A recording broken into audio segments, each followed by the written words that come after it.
Welcome back for the final day of the third annual Great Lakes African American Writers Conference. That's GLAAWC, and we pronounce it GLAAW-C.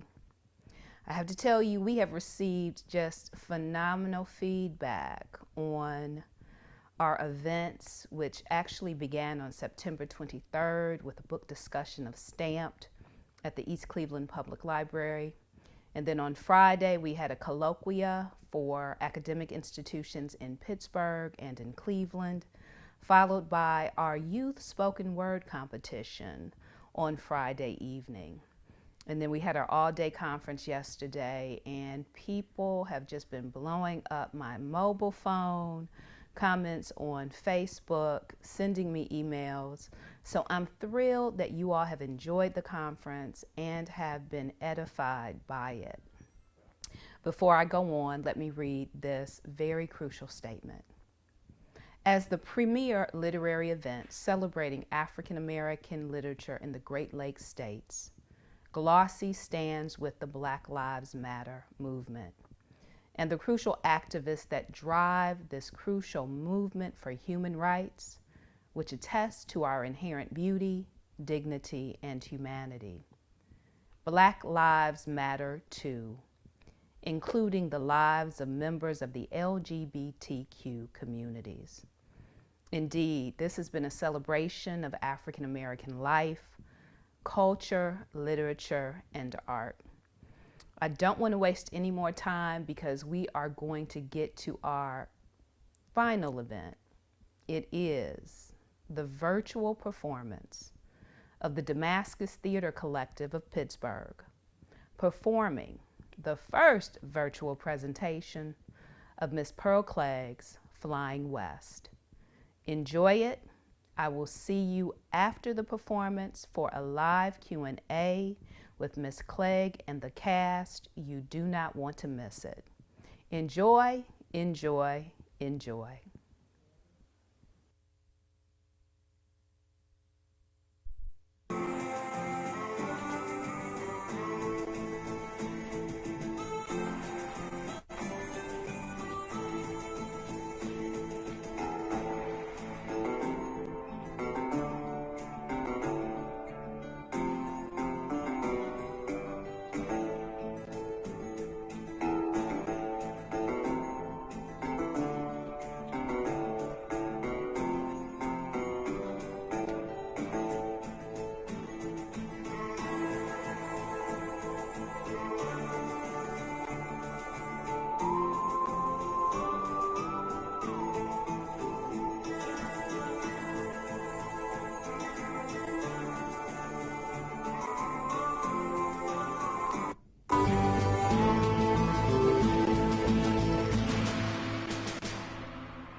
Good evening.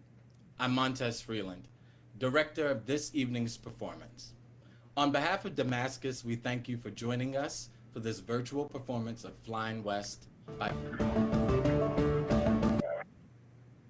This play tells the story of the heroic women and men who left the clutches of the South after the Civil War to settle West, building their own towns and businesses in the face of Jim Crow.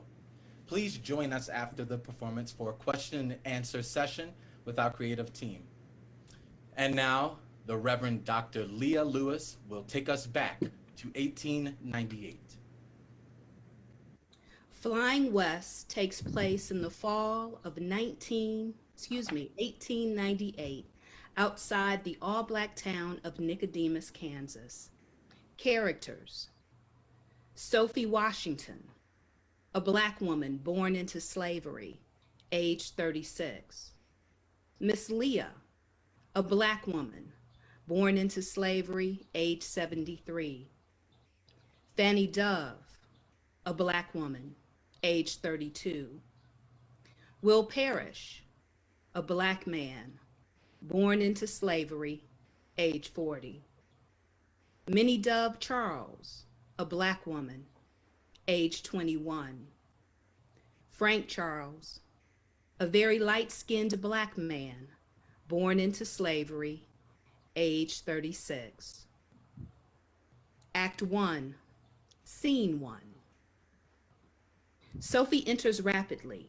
She has a large bag of flour slung over her shoulder and a canvas bag full of groceries. She is carrying a shotgun, which she places by the door. She pulls a chair over to the windowsill. She looks out the window with great contentment, takes a bite of licorice, and chews slowly. Miss Leah enters haltingly. Well, ain't you something? I know you up, Miss Leah. Want a piece? I hate licorice. You miss your cane. Now, I don't need no cane. I told you that before. You can lay it next to my bed or prop it against the chair like it walked out there on its own. I still ain't gonna make me no never mind. I don't want no cane and I don't need no cane. Suit yourself. I'm looking for my shawl, if you must know. It's right over. Don't tell me. If you start telling me, you'll just keep at it till I won't be able to remember a darn thing on my own. I'll make some coffee. I don't know why. Can't nobody drink that stuff but you. It'll warm you up. It'll kill me. Well, then you haven't got much time to put your affairs in order. Oh, my affairs are already in order, thank you. Whew, it's too cold for the 1st of October. Where is my shawl? Don't tell me. I brought you some tobacco. What kind? The kind you like. Well, thank you, Sister Sophie. Maybe a good pipe can cut the taste of that mess you cooking up in Fan's coffee pot. What are we celebrating? We're celebrating my ability not to let these Nicodemus Negroes worry me no matter how hard they try. Then we ought to be drinking corn whiskey. You still worrying about the vote? I just told you I'm celebrating an end to worrying. I rode in by way of South Ridge this morning. Smells like snow up there already. What are you doing way over there? Just looking. Ain't you got enough land to worry about? I'll have enough when I can step outside my door and spin around with my eyes closed, and wherever I stop, as far as my eyes can see, there'll be nothing but land that belongs to me and my sisters. Well, I'll try not to let the smoke from my chimney drift out over your sky. So that's very neighborly of you. Now drink some of this.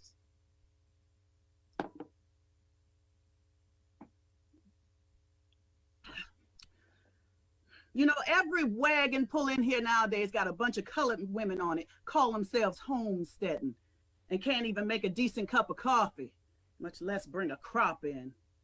When I got here, it wasn't nobody to do nothing for me but me. And I did everything there was to be done and then some. That's right. Because I was not prepared to put up with a whole lot of mouth. Color men always trying to tell you how to do something, even if you've been doing it longer than they've been peeing standing up. They got that in common with you. I don't pee standing up. You would if you could. Put some milk in it, Miss Leah. When I want milk, I'll drink milk. When I want coffee, I want Fan's coffee. Suit yourself. People were asking about Baker at the land office. What people? White people. Asked me if I had heard anything from them. Ain't no white folks looking to settle in no Nicodemus, Kansas. It's some of the best land around here. You said it yourself. Well, ain't nothing good to no white folks once a bunch of color folks get set up on it. There's already a new family over by the Gaddys and a widower with 4 sons between here and the Jordan place. They've probably been looking at your place too. Say so. Nobody said anything. I just mean since you've been staying with us for a while. Well, I ain't no wet behind the ear here homesteader. I own my land free and clear. My name the only name on it. And there ain't nobody gonna come and take my land, because if they looking at my land, they counting the chickens. I made 20 winners on that land, and I intend to make 20 more. And then what? And maybe I'll let you have it. You gonna make me wait until I'm as old as you to get my hands on your orchard? That'll be time enough. If I tell you you can have it any sooner, my life won't be worth 2 cents. You don't really think I'd murder you for your land, do you?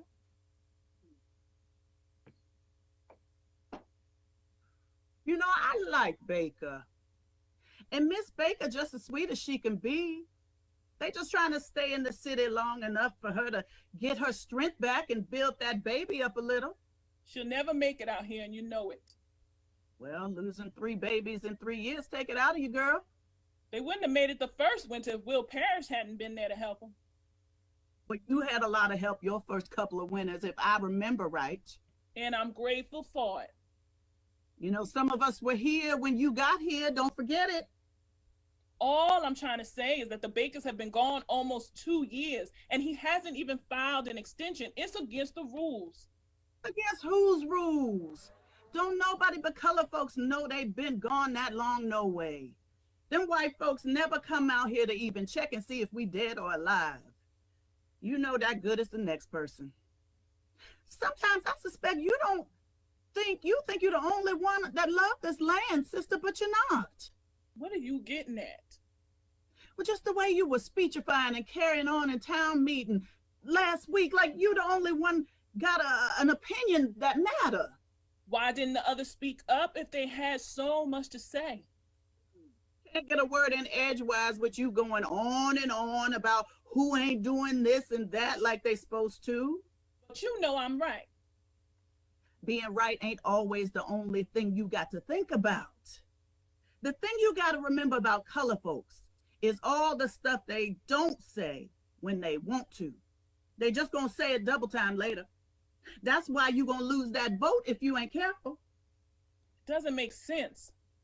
A lot of colored settlements have already passed rules saying nobody can sell to outsiders unless everybody agrees. Nobody gonna give you the right to tell them when and how to sell their land. No point in owning it if you can't do what you want to do with it. But half of them will sell it to the speculators. You know they will. Well, then that's just what they gonna have to do. We could have so much here if these colored folks would just step lively. We could own this whole prairie. Nothing but color folks farms and color folks wheat fields and color folks cattle everywhere you look.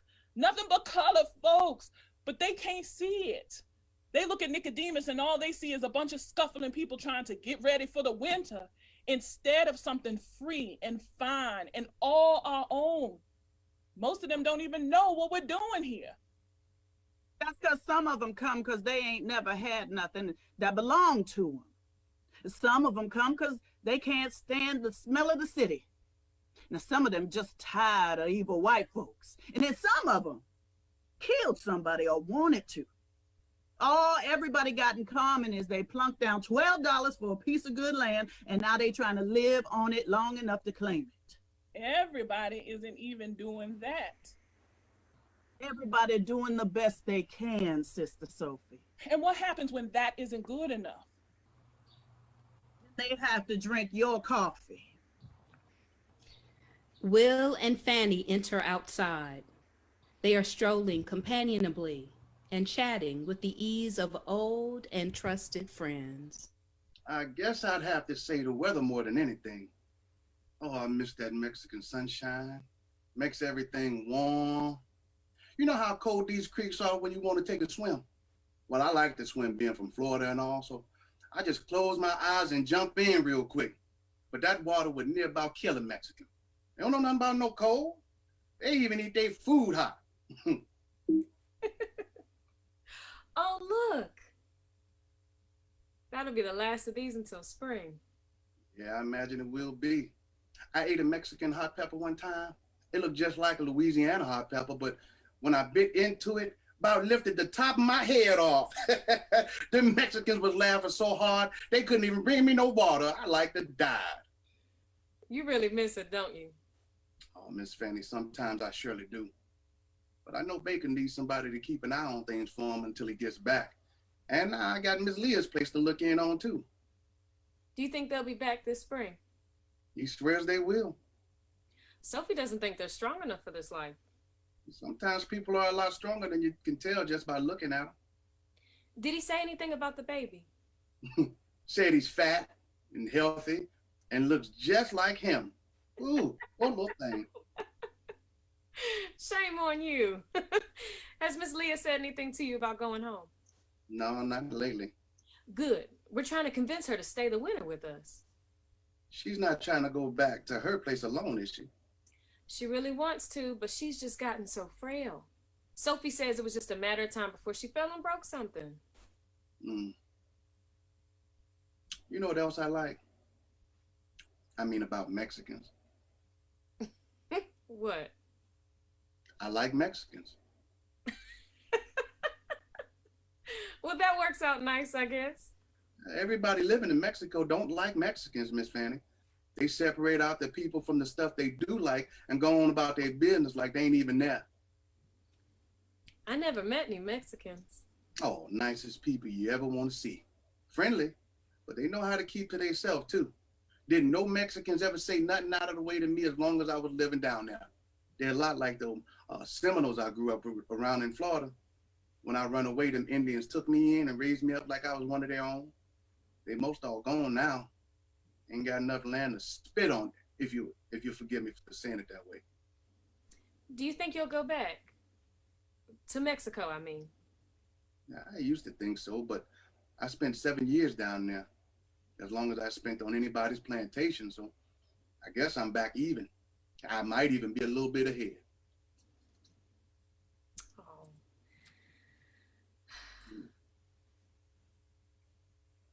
My mother loved flowers. Roses were her favorite. My father used to say, colored women ain't got no time to be fooling with no roses. And my mother would say, as long as colored men had time to worry about how colored women spent their time, she guessed she had time enough to grow some roses. Yeah, I like sunflowers. They got sunflowers in Mexico as big as a plate.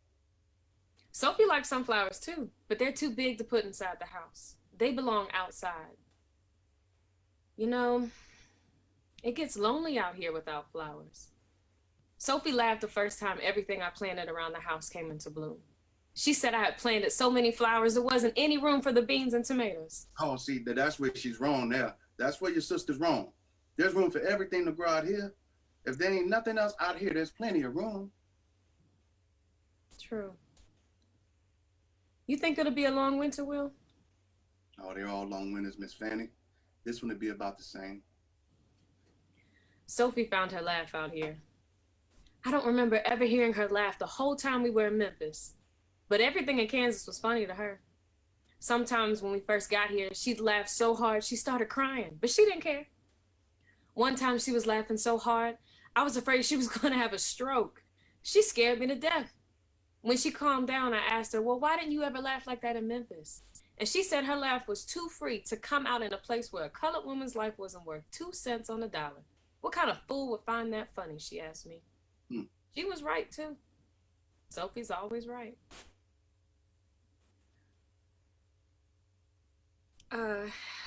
We're friends, aren't we? Yes, Miss Fanny, I would say we are.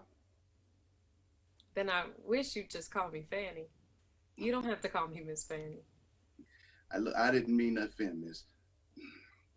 I just sort of like to call you that because it reminds me that a colored woman is a precious jewel, deserving of my respect, my love, and my protection. Oh, wow, Will, what a sweet thing to say. My mother taught it to me. She used to make me say it at night like other folks say their prayers.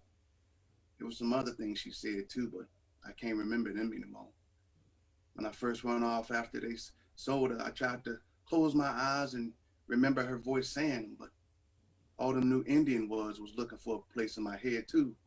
I lost them all, but that one I just told you.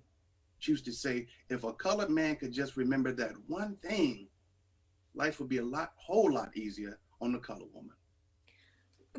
Can I put it in the book?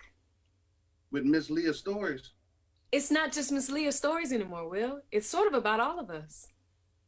Well, I call it an honor to be included. Well, good. Walking with you has been the pleasure of my day. Would you like some coffee before you start back? No, thanks. I want to catch the last of the light. Give my best to your sister. I will. And Miss Leah. Yes, I will. Tell her, Miss Leah, maybe I'll stop in tomorrow. We'll look for you. Well, good evening. Good evening. Will. Take this for your company on your way back. Why, thank you. I do thank you. Good evening, Will. And to you, Miss Fanny.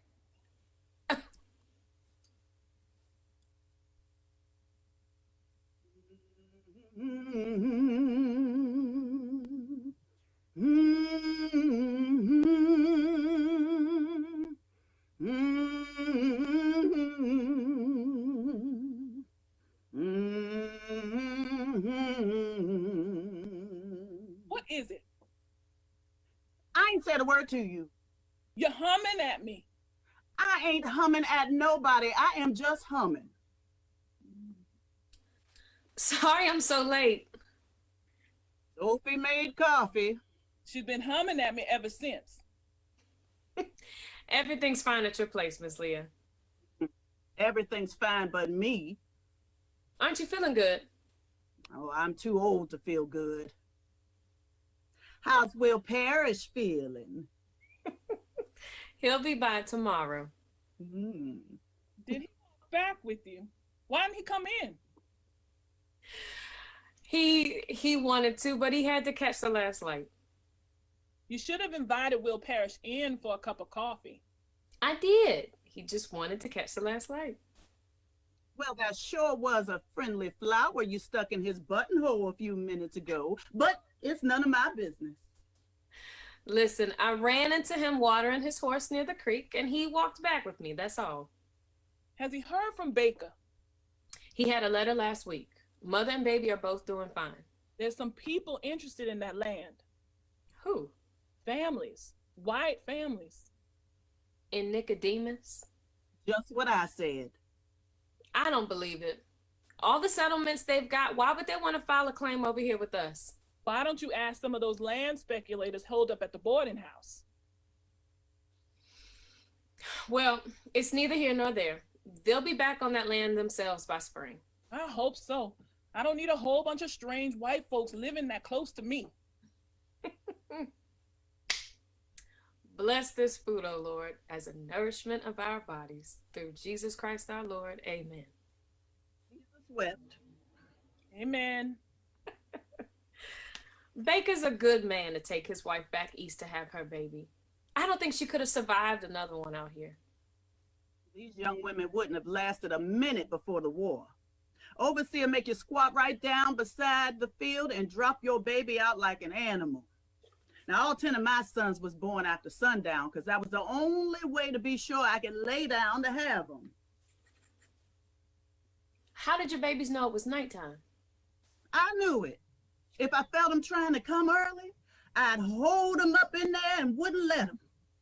Bad enough being born a slave without that peckerwood overseer watching them take the first breath of life before their daddy done seen if they were a boy or a girl child. I think Miss Baker will be all right. I think she was just scared and lonesome for her mother. She can't be more than 20. I wasn't but 14 when I had my first one. Got up the next morning and strapped him on my back and went back out to the field. Overseer didn't notice him till day half over. "What you got there, nigger?" he said to me. "Well, this here my son," I say. "I call him Samson, like in the Bible, 'cause he gonna be strong." Overseer laugh and say, "Huh, good. Colonel Harrison always looking for strong niggers to pick his cotton." I want to tell him that's not what I have in mind for my Samson. But I kept my mouth shut like I had some sense.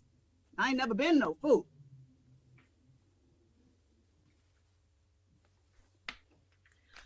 Will said he didn't think there'd be snow for another couple of weeks at least. If he's got that much time to chit-chat, maybe I can get him to help me repair that stretch of fence on beyond the north pasture. He already did. He did. When? Yesterday, he told me to tell you not to worry about it. Now that Will Parrish is a good man and a good neighbor. You can't ask for better than that. Don't you think so, Fan? Yes, I do think so. Are you sweet on Will Parrish? We're friends, sister. Well, you could do a lot worse. And he likes you. I can tell as sure as you sitting here. Look at her blush. We gonna have a wedding come spring. I done already lost one, sister. Don't go give him Fan away too. You ought to be glad. Once Fan gets out of the way, you might find somebody fool enough to take a look at you. Two things I'm sure of. I don't want no white folks telling me what to do all day and no man telling me what to do all night. I'll say amen to that. Do you want to work on your story some tonight? Oh, no, I'm too tired. Oh, come on. Let's just finish the one we were working on Sunday night. I keep telling you these ain't writing stories. These telling stories. Then tell them to me. So you can write them. So we can remember them. Color folks can't forget the plantation any more than they can forget their own names. If we forget that, we ain't got no history past last week. But you won't always be around to tell it. Long enough, Sister Sophie. Long enough. Good night, Fan. Good night, Miss Leah. You're not going to be mad at me all winter, are you? Good night, Sister Sophie. Good night, Miss Leah. Why do you agitate her? Live longer if she's doing it to irritate me. I need a new hoop for that back wheel, and it won't be in by Friday. Do you think Will Parrish has got plans for his wagon on Friday? You can ask him. He's going to stop by tomorrow. To see Miss Leah. Good. I'm sure Miss Leah will be pleased to see him. Anyways, I wish you wouldn't work at my desk. Look at this mess. What is this? It's from Miss Lewiston. She's still coming, isn't she?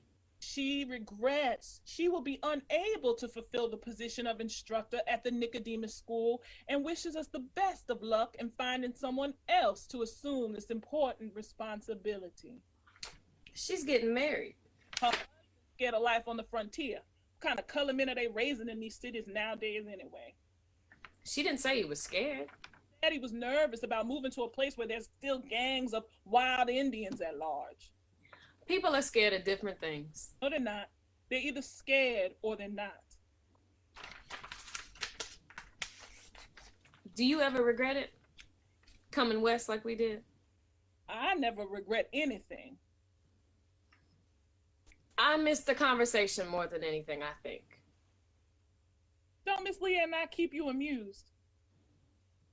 That wouldn't be the word I'd use. No, of course you do. That's not what I mean. I mean the literary societies and the Sunday socials and the forums. Mama and Daddy's house was always full of people talking at the top of their lungs about the best way to save the race. And then somebody would start thumping away at Mama's old piano and begging her to sing something. I used to hide at the top of the steps and watch them until I fall asleep right there. Well, many ought to be able to fill you in on the latest and all that kind of life. London, sister. It may well be on another planet. I can't believe she'll really be here. It seems like she's been gone forever. Almost a year and a half. 15 months, 3 weeks, and 5 days. But who's counting? I miss her so. If I try to beg her into staying longer, please don't let me. Why? You know how Frank feels about the frontier. How can I stop you? Kick me under the table or something. At least she'll be here for her birthday. She said Frank thinks it will take a couple of weeks to get the will settled. I hope everything turns out all right. Frank is really counting on his inheritance. Frank better figure out how to work for a living. Up the deeds today. One for you, one for me, and one for baby sister. That ought to make her feel real grown. She's not going to believe it. Why? I always told her she'd have her share officially when she got old enough. Knowing you, I think she thought you meant about 65. Sometimes I try to imagine what baby sister's life is like over there. How it feels. It must be exciting. Museums and theaters all over the place. She said Frank did a public recital from his book and there were 50 people there. How many colored people were there? She didn't say. None. 2. Her and Frank. Who ever heard of a colored poet moving someplace where there aren't any colored people? Where do you expect him to live, Nicodemus? Why not? I'm giving her the deed to 1/3 of the land we're standing on. And she's married to a man who'd rather take a tour of the Piccadilly Circus. Some people are not raised for this kind of life. Did we raise men for a life she's living halfway around the world? Of course we did. We always exposed her to the finest things. But why do all the fine things have to be so far away from Negroes? I think our baby sister's having so much fun out there in the world. Coming back here is probably the last thing on her mind. Do you know how much land they could be buying with all that money they're running through living so high on the hog? They've got plenty of time to buy land. All that money, and the best he can think to do with it is move to England and print up some books of bad poetry. They weren't that bad. They were terrible. Odes to spring. You couldn't even tell a Negro wrote them. What's so bad about that? We don't have to see spring differently just because we're Negroes, do we? To see everything differently because we're Negroes, fan. I think Frank is going to find that out when they finish with this business about his father's will. Min says Frank has hired a lawyer. You don't think they'll cut him out of the will, do you? How many white gentlemen do you know want to share their inheritance with a bastard? That's not fair. He's the one who keeps talking about his father this and his father that. And the man didn't even come to the wedding. Well, I just try to give him the benefit of the doubt. Mama said every colored man deserved at least that much from a colored woman. Suit yourself. All I know is we're going to have a school by spring if I have to teach in it myself. Lord, no. Poor children would be crazy before they had the chance to learn their ABCs.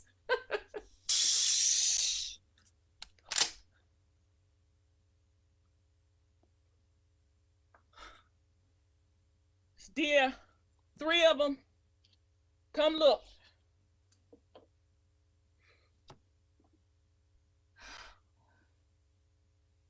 I'll be nice to Frank for men's sake, but it won't melt in my mouth.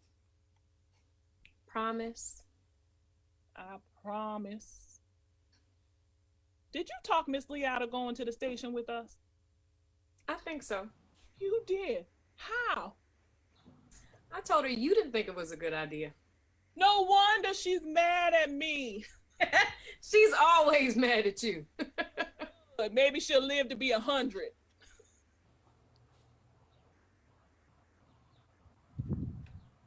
Scene 2. 2 days later, early afternoon. Sophie, Fan, and Will are at the train station to meet Minnie and Frank. It's so hard to wait once you see it, isn't it? Why is it taking so long? It doesn't even look like it's moving very fast anymore, does it? They're right on time. And that's real lucky for you. This train don't never run on time. But it's on time today, isn't it? And that's what counts. Yeah, it is, Miss Fanny. That's what counts. Is it still moving? Can you tell? I can't tell. I'm going to go find a station manager. Fan told me you took care of my fence. Yes? That was very neighborly of you. I'm much obliged. Oh, you're welcome. Would you like to have dinner with us this evening?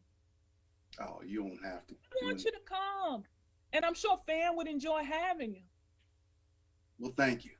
It'd be my pleasure. Oh, it's pulling in! Oh, Sophie, I'm so excited. Do you see them yet? Can you see them, Will? I don't see any. Oh, there she is. Where? I still don't see Min. Minnie! Min, we're here! We're here!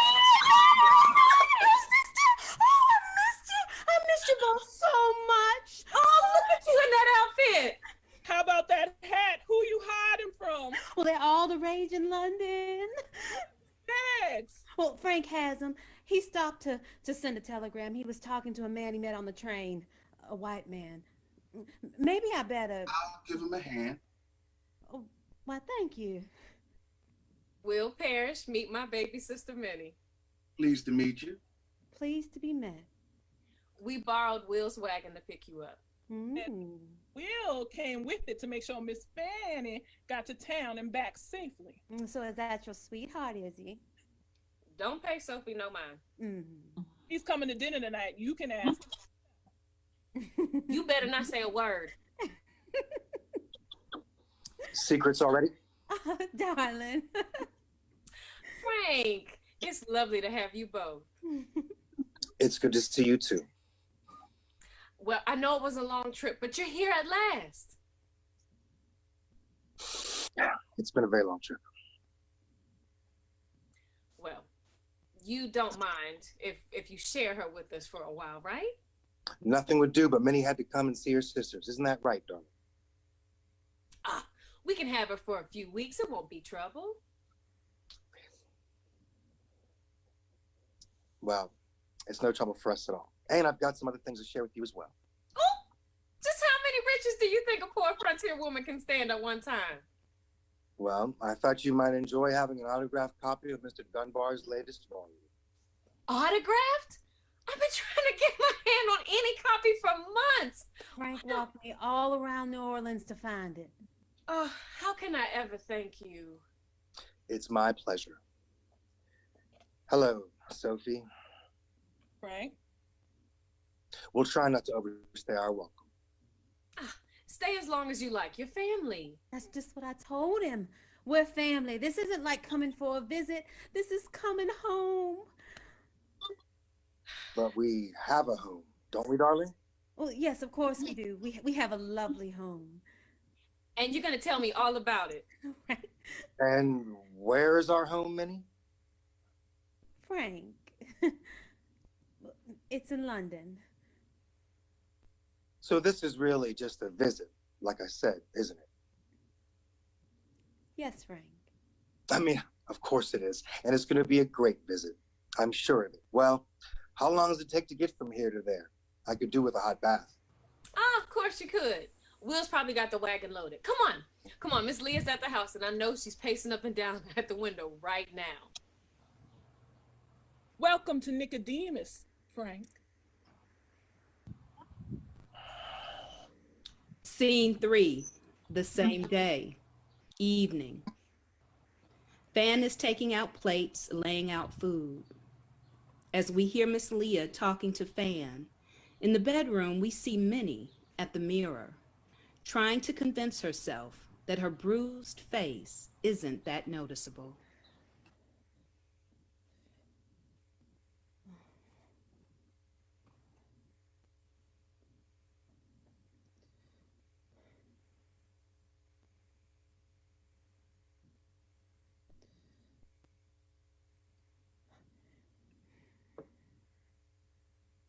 I don't see why she has to help him get settled right this minute. He is a grown man. He can unpack a suitcase, can he?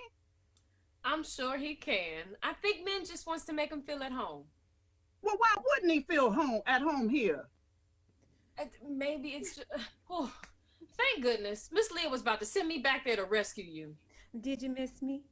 Lord, child, I thought that man had you tied up to the bedpost back there. Take that hat off, honey. Let me look at you. Aren't the flowers wonderful? We've got all of your favorites. Minnie! My God! Well, it doesn't look that bad, does it? What happened to your face, child? So silly.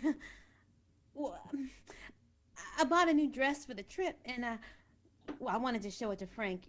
And well, the train, and I stumbled in the train compartment.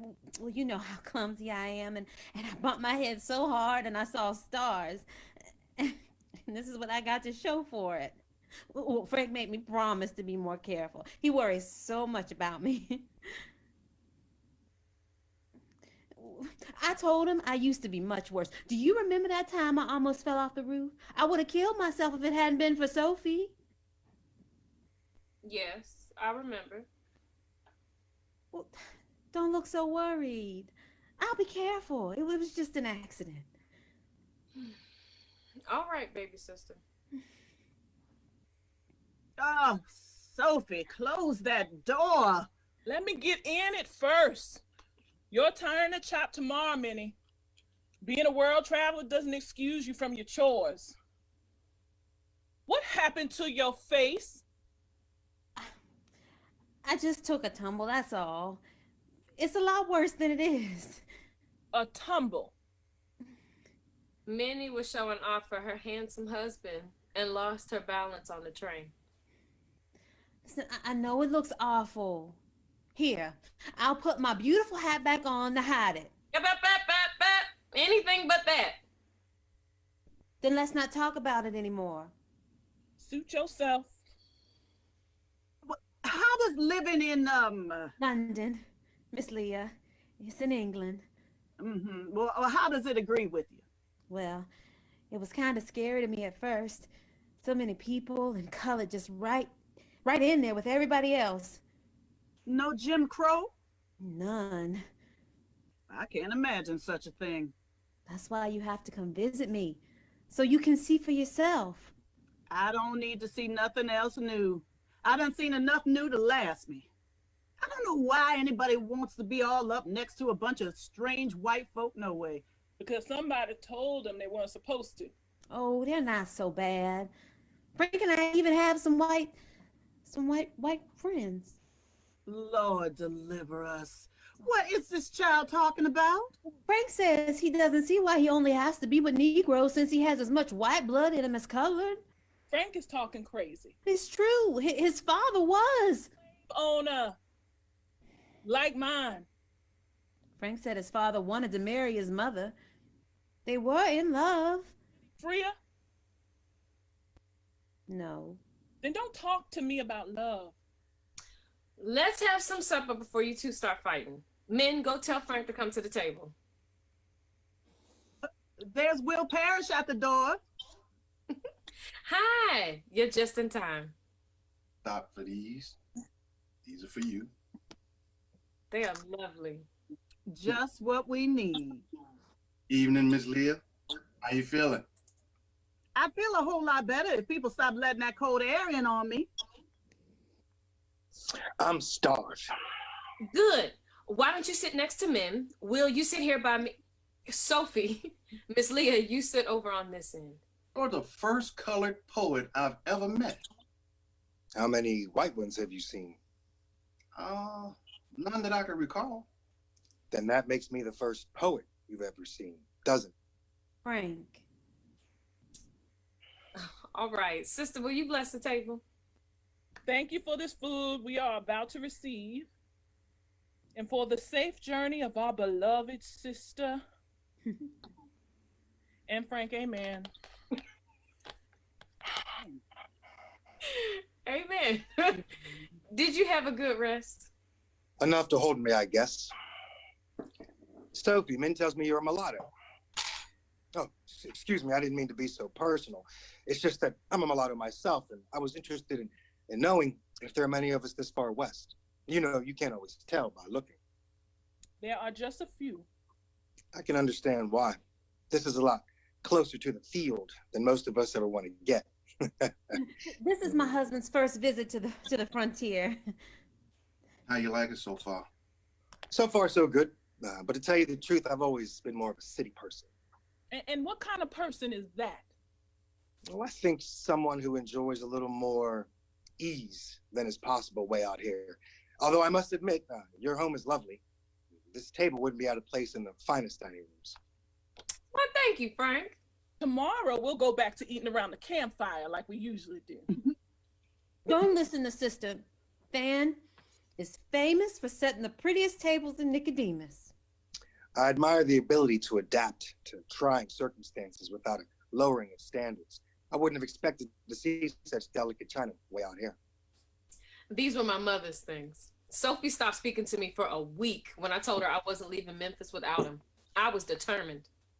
I should have left you and them standing in the middle of Main Street. Who ever heard of carrying a set of plates? Mama's china. Mama's good china. Mm-hmm. The plates halfway across the country when we hardly have room for men.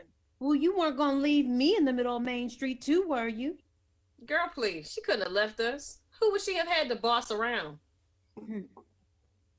You know, I'd like to go back to Memphis sometime, just to visit. Wouldn't you? Not me. Colored folks' lives aren't worth 2 cents in that town. But everybody says things have gotten a lot better. Well, that may be true in Memphis, but we were in New Orleans to see my lawyers just before we came here, and it's pretty much the same as it's always been. They just had a lynching the week before we got here. Just my luck. After they hung the poor man, they threw his body down in the street, right in the middle of the colored section of town. Don't any of those New Orleans Negroes know how to use a shotgun? Well, he pretty much brought it on himself, from what I heard down at the bank. He was involved in some... Don't care what he was involved in. Doesn't it matter? No. Whatever it was, he didn't deserve to die like that. Well, I stand corrected. And I do apologize for introducing such inappropriate dinner table conversation. I don't know why those Negroes stay down there. Because they haven't got the gumption to try something new. The day our group left Memphis, there were at least 200 other Negroes standing around, rolling their eyes and trying to tell us we didn't know what it was going to be like when we got here in the wilderness. I kept trying to tell them it doesn't matter what it's like. Any place is better than here. Well, that's something we both agree on. And I'll say amen to that. If I never set foot in the Confederacy again, it's too soon for me. Oh, no. No. You two can't start thinking like sister. One Sophie is enough. Many, if you ask me. Has the coffee gotten any better? Worse. And her disposition, neither. I don't know how I'm going to make it through the winter with her. Oh, she's not so bad. You just have to remember to put cotton in your ears. I wish I'd thought of that on the train. Min was so excited to talk, she was talking a mile a minute the whole way out here. Weren't you, darling? She hardly took a deep breath. I wasn't that bad, was I? I didn't want to hurt your feelings, darling, but you must have told me the same stories 10 times. Well, I didn't mean to. Well, I'd say my favorite was probably the one about you coming to the door asking to do the laundry, Sophie, and then moving right in. I guess you knew a good thing when you saw me. Frank! What is it, darling? That is the way it goes, isn't it? I don't know what a good thing we were. Mama and Daddy both gone with the fever. So many people dying there, weren't enough left to take care of the sick ones. I was only 12 and Mim's still a baby. So when Sophie came asking about doing the laundry, Fan asked her when she could start, and Sophie said, well, I can start right now. I'm free as a bird. And once she came, it was like she'd always been there. I loved the way she said it. I was scared to death, and here was this one talking about free as a bird. Yeah. You gonna put that in the book? What book? I'm writing a book about Nicodemus. I'm going to call it The True History and Life Stories of Nicodemus, Kansas, Negro Town. Well, that sounds wonderful. Now we'll have two writers in the family. Oh, I'm not really a writer. I'm more of a collector. Well, you could have a whole book with just Miss Leah's stories. Well, some people don't think their stories are important enough to put in a book. I'm not studying you, Fannie Mae Dove. Why? I don't remember a time we went to your house when I didn't come back with a story. Everybody knows them stories I got. Color folks ain't been free long enough to have forgot what it's like to be a slave. But you didn't always talk about slavery. You talked about how blue the sky would be in the summertime and about how you and the other children would sneak off from prayer meeting to play because you didn't want to work all week and pray all Sunday. And got beat for it just as regular as a clock. Remember, you used to tell me about how all your babies had such fat legs, remember? And where are they now? All them babies, all them grandbabies, gone. Every last one of them. But you loved them, Miss Leah. Who's gonna know how much you loved them? Min's got a story, don't you, darling? I thought you'd heard enough of my stories on the train. But you haven't told our story, darling.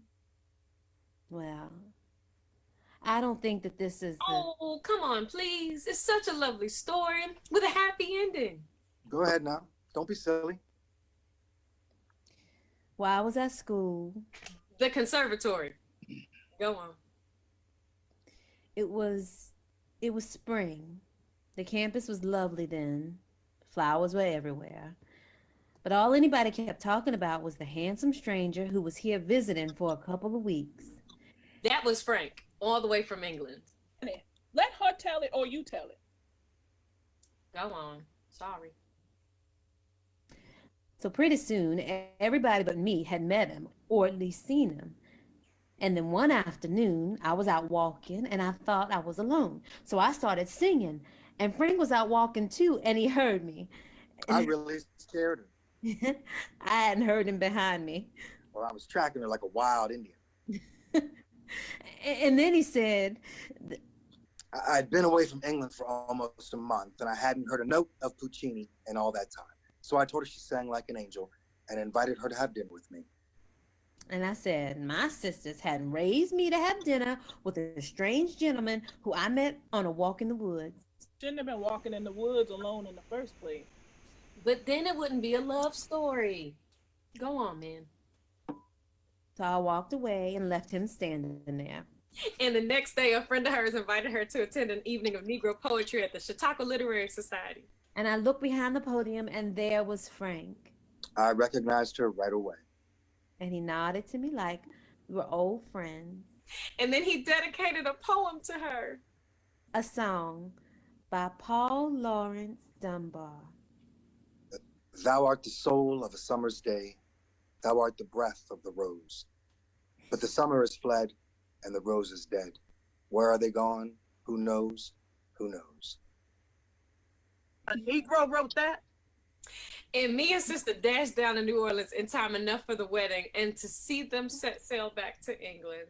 Well, we'd only known each other for a few weeks, but I knew Minnie was the girl for me, and she still is. Oh, beautiful. Now you tell one, sister. I don't want to bore Frank with stories he's heard before. Tell about the ritual. Tell about the day we left Memphis and came west to be free women.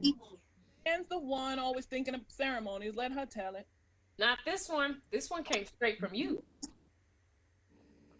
When we got ready to leave Memphis. When you two got ready, I was too little to get a vote. Well, I knew it was the right thing to do. Memphis was full of crazy white men acting like when it came to colored people, they didn't have to be bound by law or common decency, dragging people off in the middle of the night, doing whatever they felt like doing. Colored women not safe in their own houses. Then I heard there were Negroes going west. Ben done gone. Then that crazy Pap Singleton came to the church looking for people to sign up to Kansas. That man had eyes like hot coals. He said he was like Moses leading the children of Israel out of the bondage in Egypt.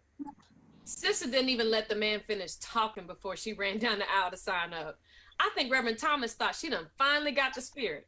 Pap said there'd be all colored towns full of colored people only. That sounded more like heaven than anything I'd ever heard in church. Why does that make you smile? That's what landed me in Nicodemus too, looking for some neighbors that look like me. Well, at home, we go for weeks and never see another colored face. A few Indians once in a while, the Eastern kind. But that's not really the same thing, is it? Don't you get lonesome for colored people? To tell you the truth, I've seen about all the Negroes I need to see in this life. Well, finish about the ritual, sister. Another time. Oh, please. Don't whine, darling. Maybe Sophie is tired of talking. Well, if she is or if she ain't, I'm tired of listening. You're not leaving us already, are you? Well, knowing how long-winded some of the people at this table can be, you all probably still be sitting here when I get up tomorrow morning. Well, let me help you. Now, one thing a woman my age should have the good sense to do alone is go to bed. Good night. Good night, Claire. Yeah. They don't make you do the woman's work around here too, do they, Parrish? Makes it go quicker when everybody does a part. I couldn't have said it better myself. And where are you off to? To bring in a little more of that wood I spent all week chopping in your honor. Then the least I can do is help you carry it. I'll help you too. You know the night air doesn't agree with you, Minnie. Oh, we'll keep her warm, I promise. What's he talking about? You're as healthy as a horse. He just worries about me sometimes, that's all. I haven't been so strong lately. Well, you're here all week, which means I got all that time to toughen you up before you go back home. Well, I'm counting on it. Sister, Yes. don't mind what Frank said about you coming to the door asking to do laundry. Didn't I come to your door? Well, yes. And didn't you need somebody to do the laundry? Yes, but sometimes Frank says things in a way that doesn't sound like how I know he means them. I'm not ashamed of anything I've ever done, and if I was, taking in laundry to make an honest living wouldn't be the thing I pick. You don't have to apologize to me for your husband, man. If he's good to you, he's good enough for me. Is he good to you, man? Yes. Yes, he's good to me. Then he's all right with me. Well, since you two are getting along so well, let's do it before you start fussing again. Do what? The ritual. Let's do it now. Oh yeah. Yes, please. Can we? Can we do it? Because we are free Negro women. Because we are free Negro women. Because we are free Negro women. Born of free Negro women. Born of free Negro women. Born of free Negro women. Back as far as time begins, we choose this day to leave a place where our lives, our honor, and our very souls are not our own. Say it, sister.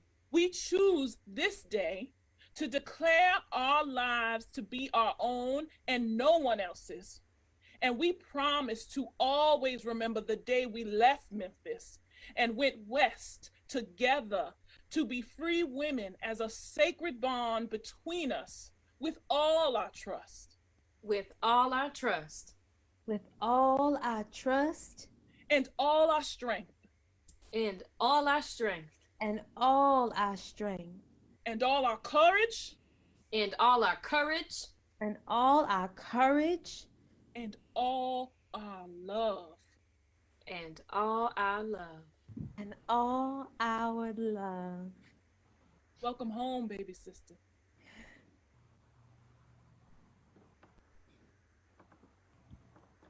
Scene 4. The next morning. Miss Leah sits alone mending something. Minnie enters brushing her hair. What a friend we have in Jesus.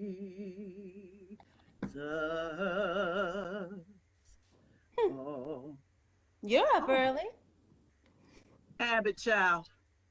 I don't know how to sleep past sunup. Well, where are Fan and Sister? The fan's already washing, and Sophie's probably off somewhere driving some other poor soul crazy.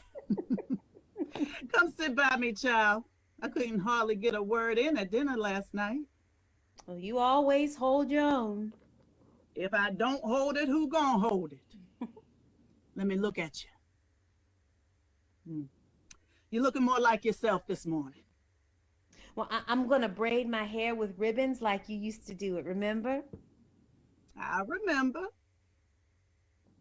But it don't look like you do. Sit down here, girl, and let me fix that head.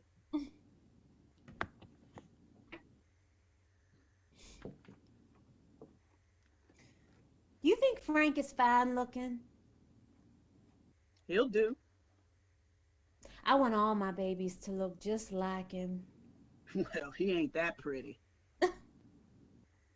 Well, do you think I'll be a good mother? You better. Fan gonna be too old for many babies by the time her and Will start dancing around each other. And Sophie's too mean for anybody to marry. So I'm counting on you, baby sister. None of this makes any sense without the children. It would be hard to have a child way out here. Well, there's a lot worse places to have a child. Well, I'd have given anything to have my babies in my own little house on my own piece of land with James pacing outside and the midwife knowing just what to do to ease you through it. Is that too tight? It's perfect. I was only 13 when I got my first one. They wanted me to start early because I was big and strong. As soon as my womanhood came on me, they took me out in the barn and put James on me. Now, he was older than me and big. He had already had children by half of the women on the place. My James. But that first time, he was hurting me so bad, I was screaming and carrying on something awful. And that old overseer just watching and laughing to make sure James really doing it. He watched us every night for a week. And after the third one, I hear James trying to whisper something to me real quiet while he doing it. I was so surprised, I stopped crying for a minute. And I hear James saying, Leah, Leah, Leah. Just kept saying my name over and over. Well, at the end of the week, I got my first son. Do you have another ribbon?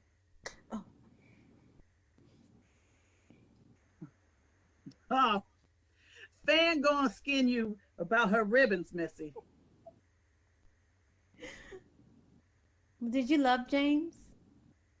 Well, I always thought that I would have if they had let me find him for myself. The way it was, we stayed together after the war because we was closer to each other than anybody that went there to sold off. And because James said he had 10 babies that they sold away from us, we ought to have 10 more we could raise free. Done. Oh, I love my hair in braids.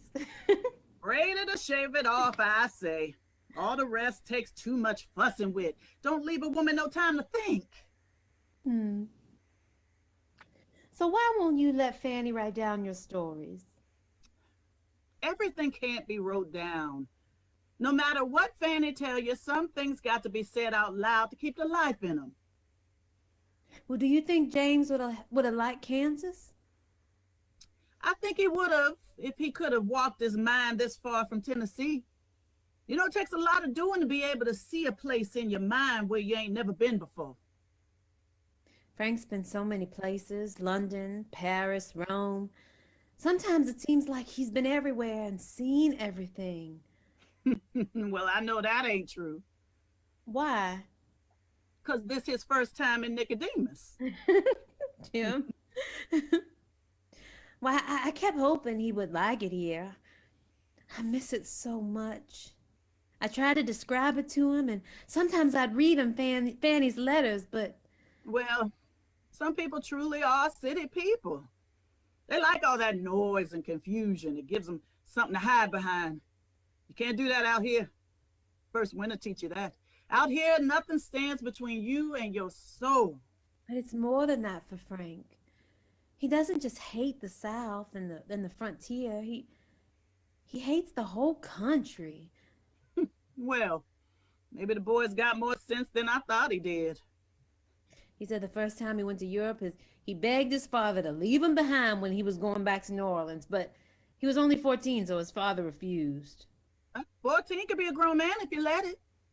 But he said he knew right then that as soon as he could, he was going to get on a boat for England and never look back. And he did, too. Baby. Yes? Do you ever miss colored people? I miss colored people so much, sometimes I don't know what to do. Well, that's good to hear. I thought you might be getting as tired of Negroes as Frank seems to be. Oh, Frank don't mean any harm. He just don't feel like we do about Negroes. He might miss a friend or two, but when I ask him if he doesn't ever just miss being in a big group of Negroes, knowing that we are all going to laugh at the same time and cry at the same time just because we're all there being colored, he just shakes his head. I don't think he's ever felt it, so he can't miss it. How can a Negro get that grown and not know how it feels to be around his own people? He's used to being treated like other colored people. He gets so angry when we have to get on the Jim Crow car and when he can't go in the restaurants. I think if Frank had to live here, he might go mad. Well, Negroes are supposed to get mad, so that's a good sign. Not get mad, Miss Leah. Go mad. Oh, 6 of one, half a dozen of the other. Good morning, darling. I didn't hear you get up. Frank, I didn't want to wake you. What have you done to your hair? Well, Miss Leah braided it for me like she used to. Do you like it? I've never seen you with your hair in plaits. Oh, yes, you have. I was wearing braids when you met me. You look like such a little country girl then. When I first took Minnie to London, I made sure to take her shopping before I introduced her to my friends. But I always knew she had potential. Anybody could see that. And that's why I married her, because Minnie deserves the best, doesn't she? She is the best. Yes, she is. I'm going to step out for a smoke if you two will excuse me. Well, I'll come too. Do you want me to make you some breakfast before we go out? My coffee isn't as bad as sister's. Ben left me a fresh pot. Go ahead, child. I'll be fine. I've been up long enough to be looking for a nap soon. I want you to put your hair back the way it was. I always wore my hair. You look like a damn pickaninny. We haven't been here 24 hours and look at you. Oh, I'm sorry. You're always sorry. Aren't you? Of course you are. But if you weren't so busy being sorry, you'd know there were some interesting things going on in Nicodemus these days. What do you mean? Nothing. I'm going into town to check out the telegraph office and to look around. Well, don't be too late, will you?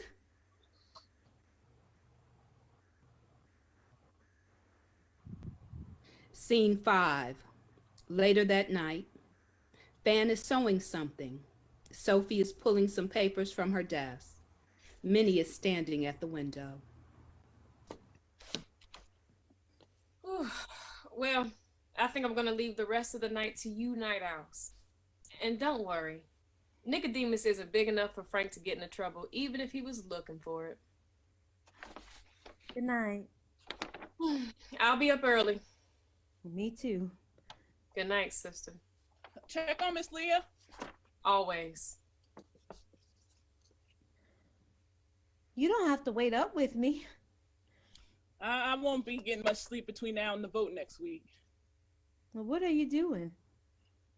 I'm writing my speech for Sunday.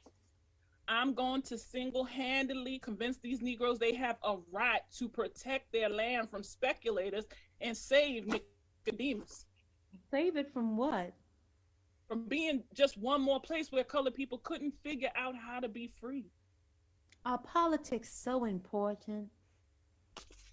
Come look at this. These are the plans for Nicodemus. Here's the store at the post office in the same places but bigger and open every day, not just 2 days a week. And here's the blacksmith and the school. Who did this? We want the school open by spring, but the teacher we hired just wrote to say she won't come because she's getting married and her fool husband. Like the frontier, huh? I guess not. Well, this is wonderful. Fan drew the buildings. I was just gonna write down what was going where, but Fan said, how about all the people in Nicodemus who can't read? So the school goes here, the church goes here, the church stays where it is, but bigger. We've got 50 now in the Baptist pews alone. Then the doctor and the dentist will be here together, so folks won't have to get up their nerve but once to go inside, since it's different offices, but the same building. And see right here?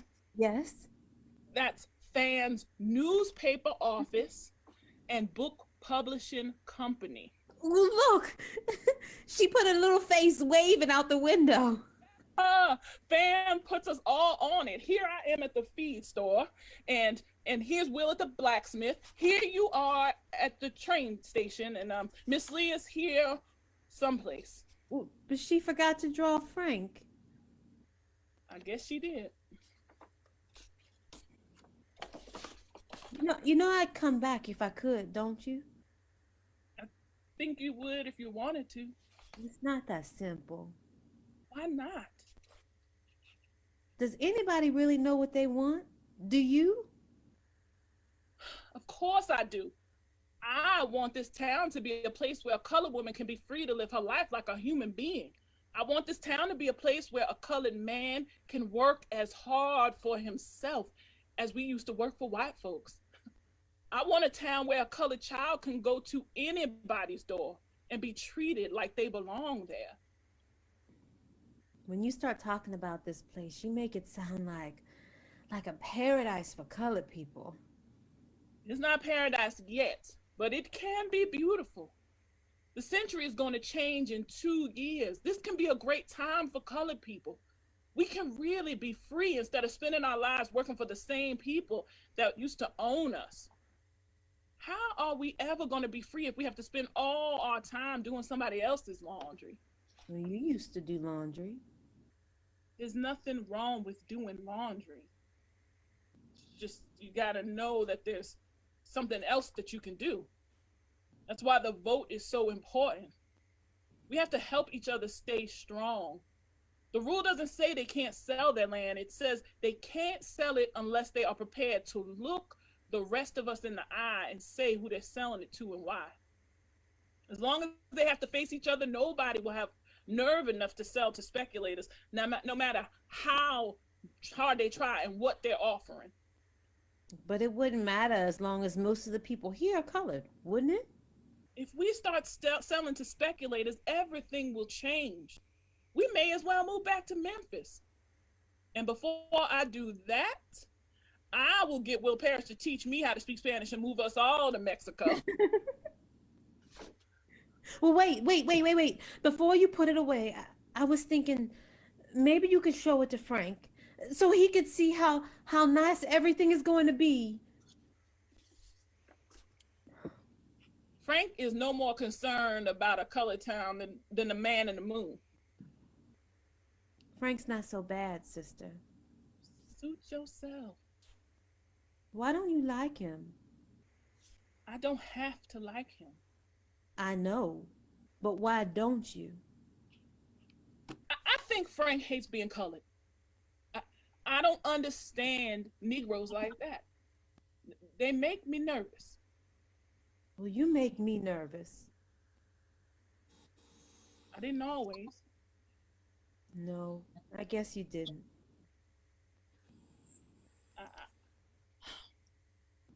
I'm gonna go check on the horses.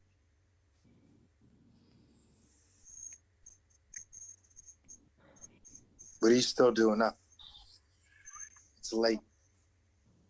I was waiting for you.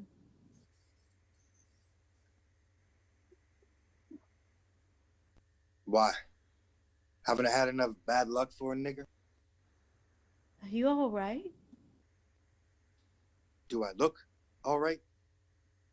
Well, let me get you some coffee. You don't need to get me a damn thing. Just sit still. Can you just sit still for once? Yes, Frank. You know what happened tonight, don't you? I don't even have to bother telling you anything about it, do I? What is it? What happened? I was gambling. A gentleman's game of poker with some of my friends from the train. I ran into them in town. And you know what? I lost. I lost everything. What there was left of it. You were gambling with white men? White gentlemen. And I lost every dime. And I want to thank you for that. Things were going fine until one of them asked me about that nigger woman who kept following me around the train. I laughed it off. But my luck changed after that. So I knew they suspected something. But I should have known better than to depend on you for luck. You're too black to bring me any good luck. All you do is bring me misery. Pure misery. Little black pickaninnies just like you. Frank, were you Shut happy? up. But the game wasn't a total loss. I found something interesting out. Do you know what I found out? No, Frank. Your sisters are sitting on a fortune. That white man on the train, he said speculators are paying top dollar for those farms around here. Sister would never sell this land. Of course she would, because she's just like all the other Negroes around here. She's content to live her life like a pack mule out in some backwater town. I never should let you talk me into bringing you out here. We damn well could have waited in New Orleans like I wanted to. Taking that damn train all the way out across the damn prairie. You know what they call your precious town? Nigger Demus. Nigger Demus, Kansas. Do you think that's funny, man? Were you passing? I was letting people draw their own conclusions. Well, who did you tell them I was? I told you to shut up. Minnie! Minnie, my God! What do you think you're doing? I'm talking to my wife. This is none of your affair. It's all right. It was an accident. I just slipped. Didn't I, Frank? I just slipped.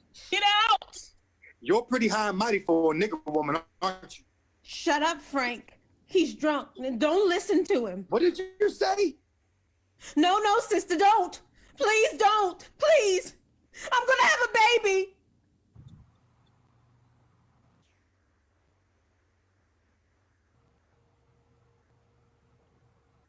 We'll now have a 5-minute intermission.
Welcome back.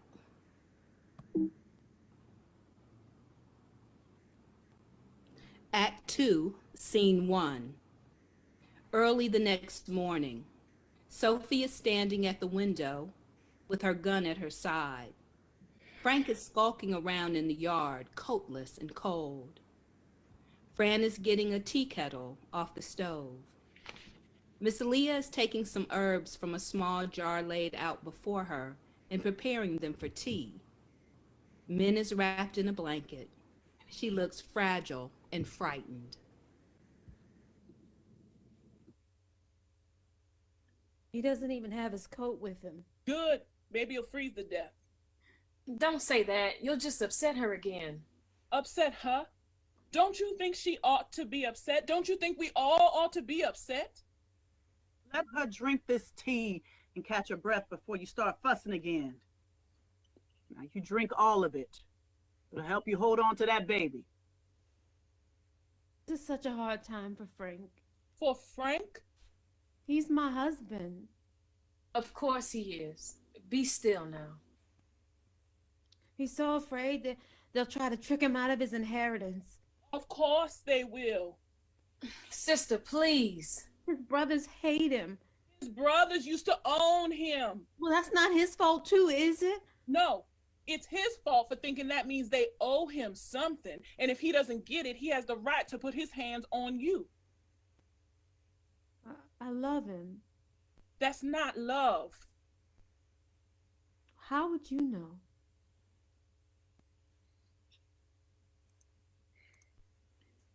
You know, sister only wants what is best for you. I know. Sometimes I think if I'd known you were going to stay so long, I'd have thought longer about letting you go. Me too. Everything has changed. Everything. When Frank and I went to London, it was like a fairy tale. I felt so free. I could do anything, go anywhere, buy anything, and Frank was always there to show me something.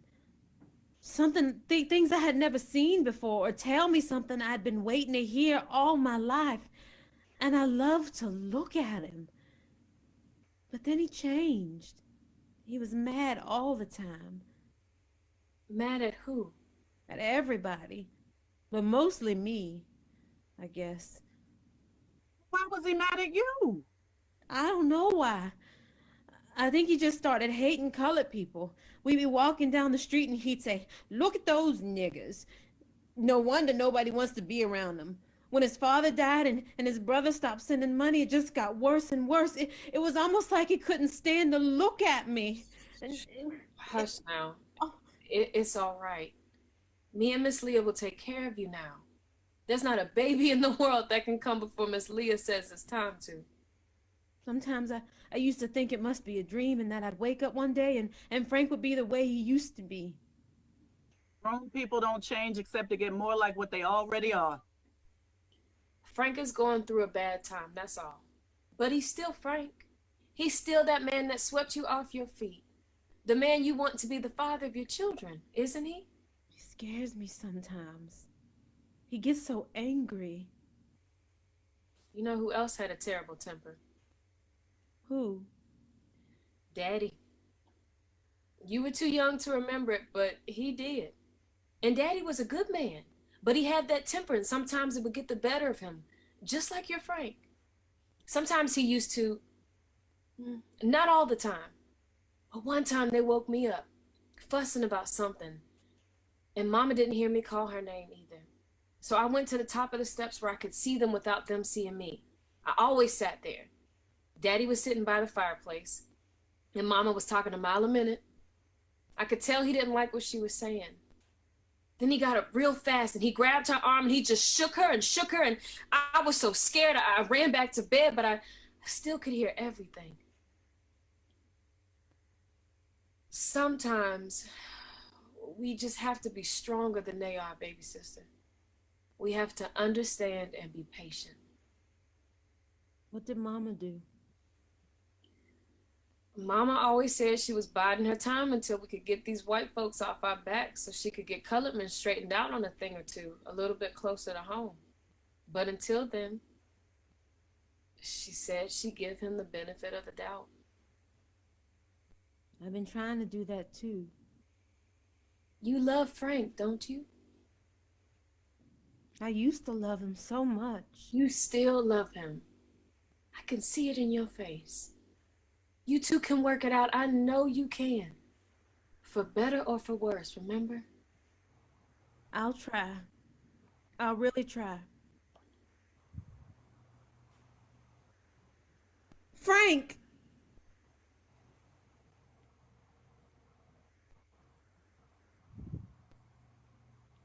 Scene 2, the next Sunday, early morning. Fan and Miss Leah are up ready for church. Sophie is finishing breakfast at the table. How was everything? Fine, thank you. Is your speech ready? As ready as it's gonna be. I'm not gonna worry about it. I'll say what I have to say, and then we'll see how it goes. It'll go your way. You've hardly been home all week, out convincing everybody. That's not why she hasn't been around here this week, is it? I don't know what you mean. You are the most stubborn colored woman I've ever seen in my life. I'll take that as a compliment coming from you. Please don't get her started. I want us to ride to church and back in peace. I can't tell her who to marry, but I won't sit at a table with a man who called me an uppity nigger woman in my own damn house. She's forgiven him, can't you? He doesn't want my forgiveness, and she doesn't need it. She hasn't done anything wrong. He made a mistake. He's sorry. I know he is. You haven't spoken a word to either one of them in a week. London is so far away, and she'll be gone soon. Don't let her go without a word. Other women ain't got enough sisters to be cutting them off like that so easy, I'd say. Easy? I pointed a gun at the man's head and wanted to use it. And he's prepared to sit at a table with you. Shows he ain't as smart as he thinks he is.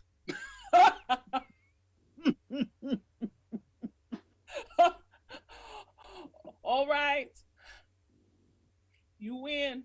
Thank goodness. Now, can we celebrate this birthday right? Don't get carried away. I said I'd be here. I didn't say I'd talk. You know how special this birthday is for all of us. How can you give her the deed if you won't even talk to her? You give it to her. Nuh-uh, I can't. Not without you. It has to be all three of us or it doesn't mean anything. With all our trust and all our strength and all our courage and all our love. Remember? Good morning. Happy birthday, man. This is for you. A present? This early in the day? Well, can I open it? It's Fran. Go ahead. Well, what does it mean? It's a deed. It's the deed to your part of the land. Come on now.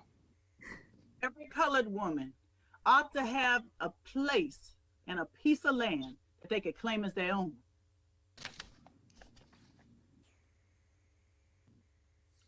Do you know how much this land is worth?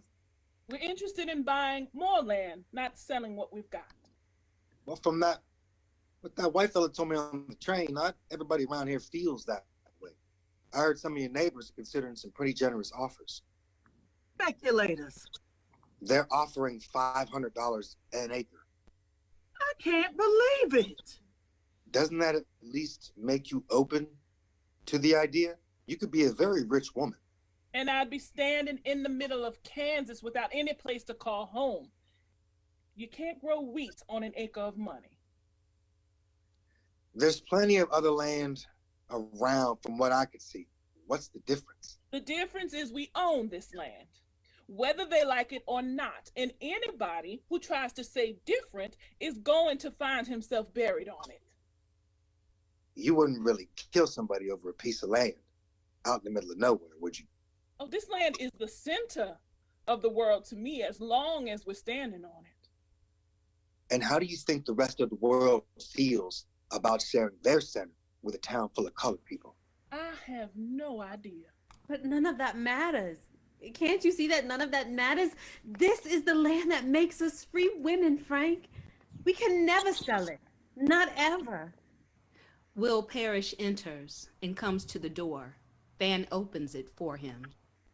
Will, we thought you changed your mind about coming to church with us.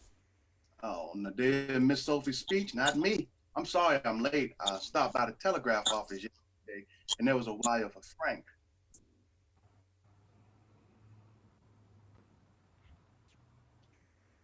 Thought it was probably the news you've been waiting for. I knew it. Didn't I tell you I knew it? I felt our ship pulling up to the dock. Come on, Parrish. Where's the damn thing?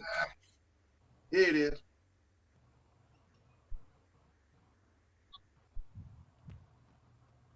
There you go.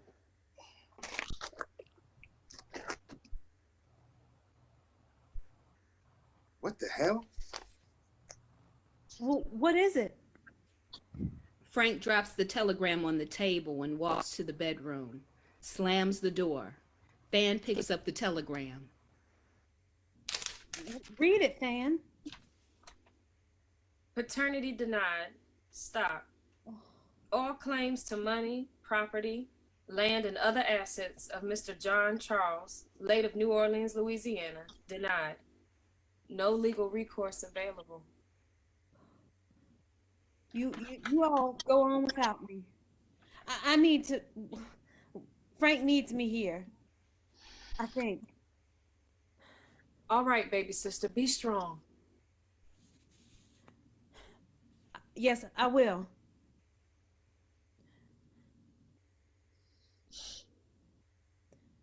I'm so sorry. Are you? Sorry for what? Marrying a bastard? Don't say that.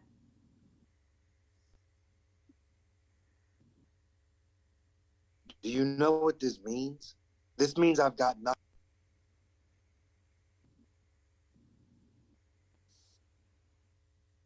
Well, you can sell your books.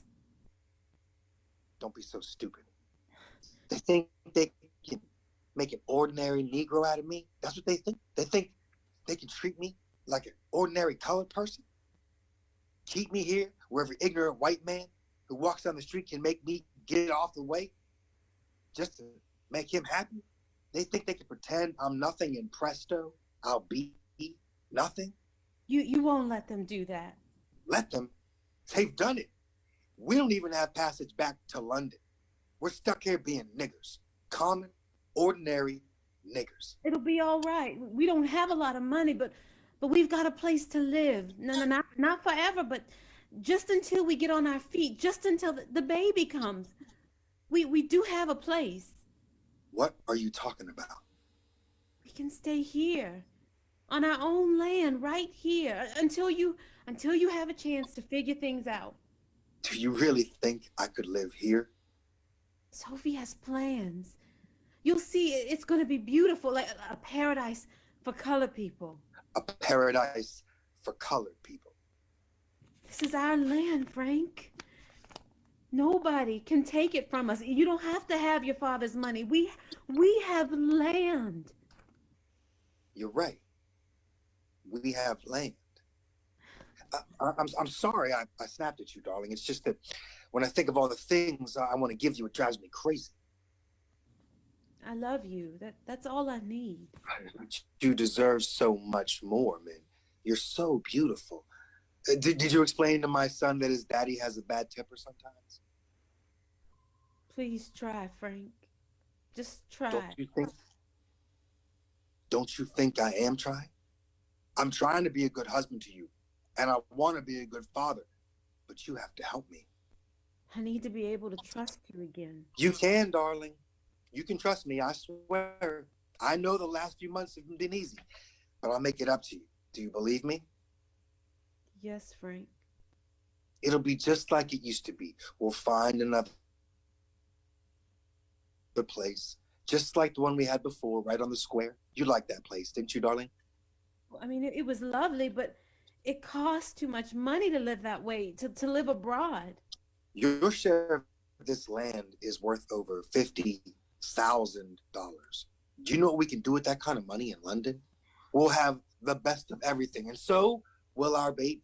But Sophie would never sell this land to speculators, not for $1 million. It wouldn't be all of it, just your fair share. This town is full of people looking to buy some of this land before your sisters get that damn rule passed. This is our chance, the chance we've been waiting for. A chance for us to get back on our feet, to show my brothers I don't need their damn money. But they're not your brothers. They don't even claim you. They don't have to claim me. I look just like them. No, Frank. Now, I can't ask sister to split up this land.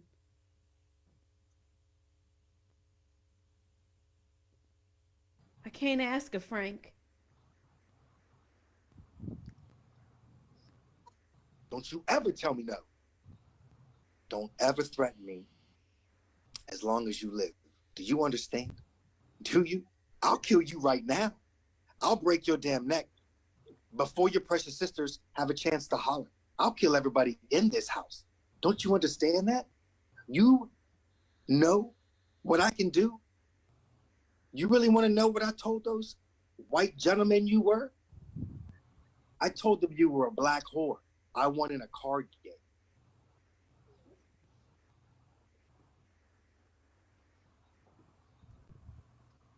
Scene 3, Sunday afternoon. Frank enters the room, preparing to go out. Miss Leah and Fan enter the yard. I thought Sister's speech went well this morning, didn't you, Miss Leah? Speech are fine and carrying on.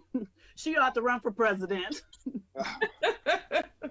Frank, you startled me. I'm sorry, I didn't see you coming. Are you going out? I won't be long. I've got some business to attend to in town. On Sunday afternoon? Listen, I'm so sorry about the will. I want you to know you always have a place here with us. Yes, thank you. We'll figure something out. Is Min going in with you? No, she's resting. She'll be out in a few minutes. I won't be long. I believe he's sorry about what happened, don't you? A man that hit a woman once will hit her again. Sophie enters and meets Frank in the yard. How was church? You should have been there. You're going to have to stop being so high and mighty. It doesn't become you. I'm sorry for your troubles, because they're men's troubles too. But I think you should get on where you're going, and I'll go on inside. Well, suit yourself, as you always say. But I think I've got some news that you might find interesting. Take it easy. I'm unarmed. I just thought you'd like to know that we're officially neighbors now. For the moment, anyway. What are you talking about? My wife wants to share in her good fortune, so she's added my name to her deed. I don't believe you. I'd let you see it up close, but that's probably not a good idea. Hot-tempered woman like you and all. Get off my land. I'll get off your land. I'll get so off your land that the post office won't be able to find me. That suits me fine. Well, maybe you'll like your new neighbors then. Ask Min about them. She met them on the train. Well, she didn't really meet them. I didn't introduce her, of course. But she saw us talking. White gentleman, she remembers them. She wants to tell you, but she's a little nervous about it. Tell me what? You can see why. You've raised her to think this place is practically holy ground. She didn't even want to talk about selling it at first, but she came around. Minnie would never sell this land. You're lying. Well, you can let her tell you.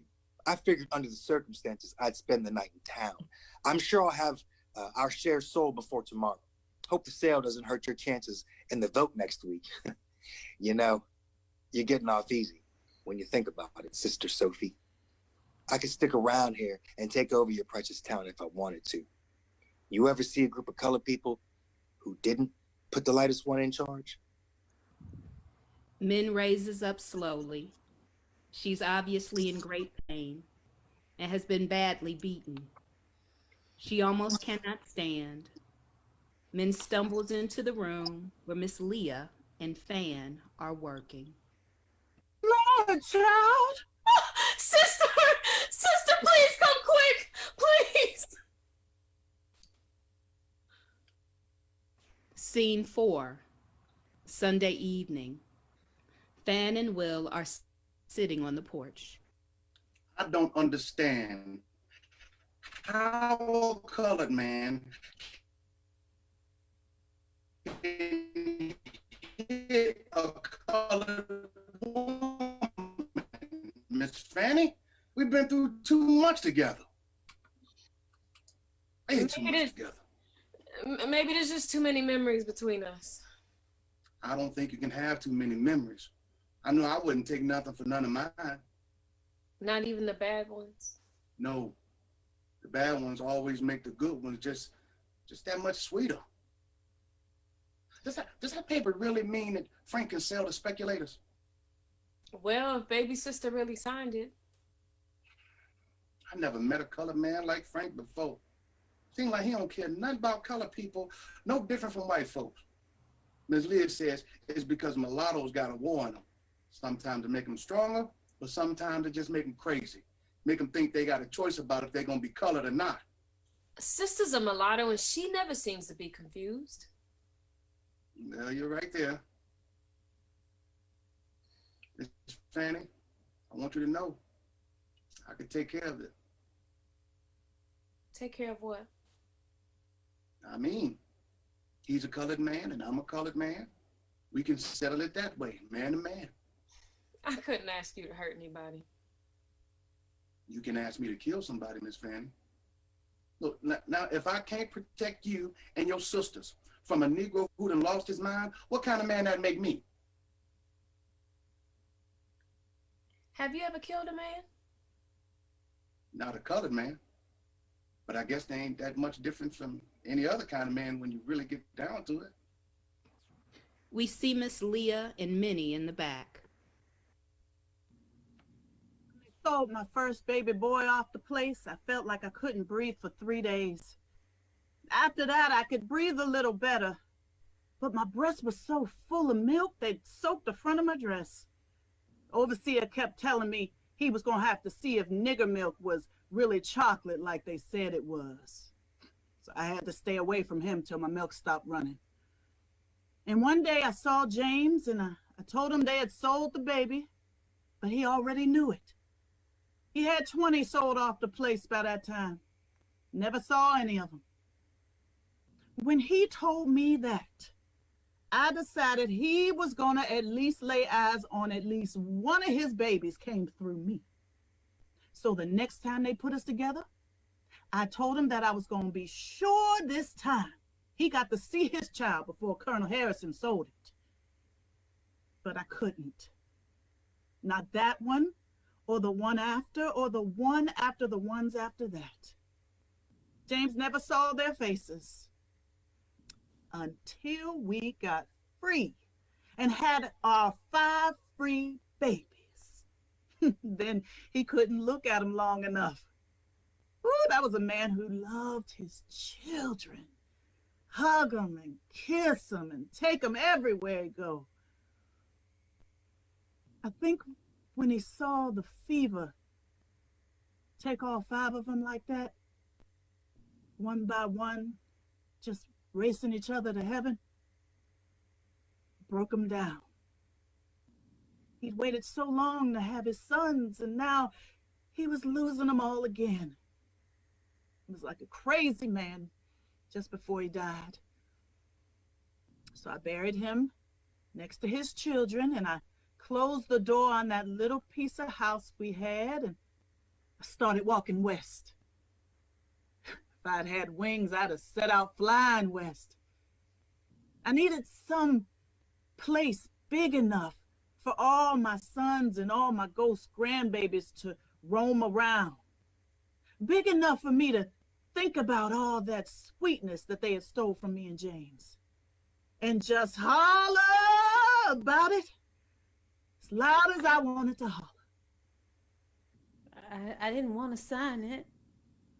I was just so scared. I didn't want him to hurt the baby.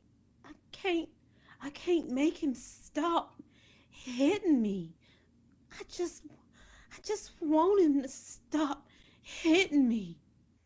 They broke the chain, baby sister. But we have to build it back and build it back stronger so the next time nobody can break it. Not from the outside and not from the inside. We can't let nobody take our babies. We've been giving up all the babies we can afford to lose. Do you understand what I'm saying to you? Yes, ma'am. Good. Now go on to sleep. Our baby needs a nap.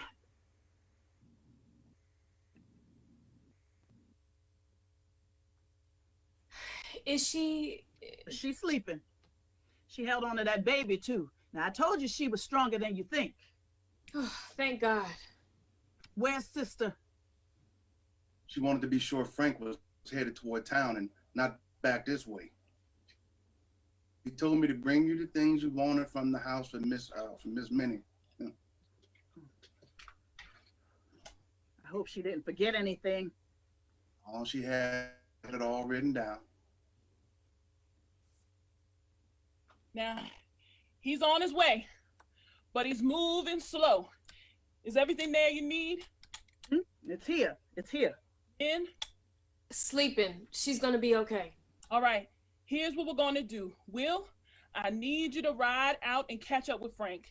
Tell him Min sent you to tell him that she loves him more than anything and everything's going to be okay. Tell him she wants him to come here tomorrow afternoon because I'll be in town trying to stop the deal. Tell him she wants to go with him to the land office so they won't have any trouble no matter what I do. And what if he don't believe me? I mean, he might think it's a trick. Tell him colored men have to stick together. He'll believe you. Tell him the message is from Fan, that she's on their side now, and that should make him feel safe. And what are you going to do when he gets here? All right, you and Miss Leah go in the back with Min. But what are you going to do? A colored man who beat a colored woman doesn't deserve to live. Just like that? No, just when he tries to kill my sister and her baby before it's even born yet. Stop it. That's just what I was afraid of. What are you afraid of, me? Of what you might do. What I might do. Why aren't you afraid of what he's already doing? He's her husband, sister. If he wasn't her husband, would you care what I did to him for beating her half to death? That's different. You know as well as I do, there are no laws that protect a woman from her husband. Josh beat Belle for years, and we all knew it.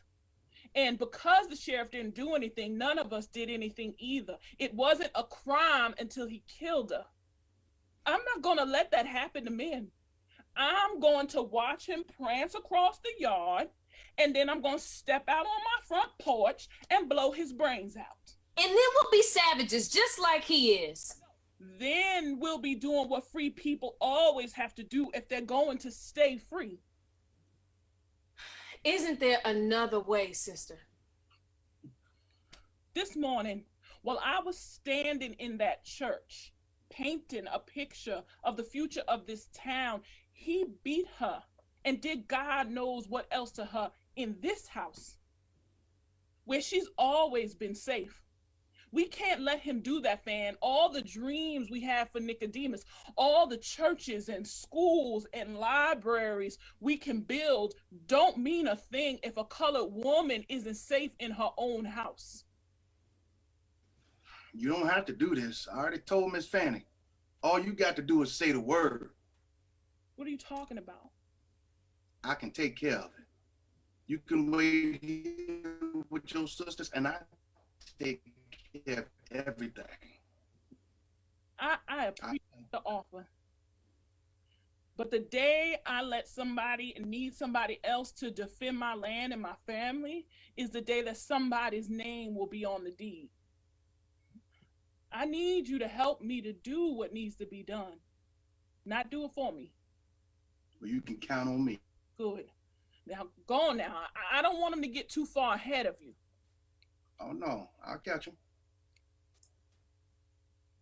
I can't let you do this. Asking you. This is something I have to do. And why is that? Because he hit your baby sister? Or because he want to sell your land to some white folks? Aren't those reasons good enough for you? Where's the pie tin? What? The pie tin. It's in the cupboard. What are you doing?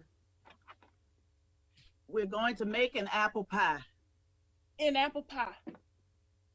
In case you forgot, this is still the state of Kansas, a part of the United States of America. Men beat their wives every day of the week, including Sunday, and white folks cheat colored folks every time they get a mind to. Good. I know all of that. Mm-hmm. Well, I remember when y'all first got here. Green as you could be. Even you, Sister Sophie, way back then. Your group was as raggedy as any we'd seen. All of y'all looking like something the cat done dragged in. And then here come men, bouncing off the back of your wagon, hair all over her head, big old eyes. Just the sweetest little face I ever saw. Didn't even know enough to be scared. Hand me the sugar. Are you feeling all right?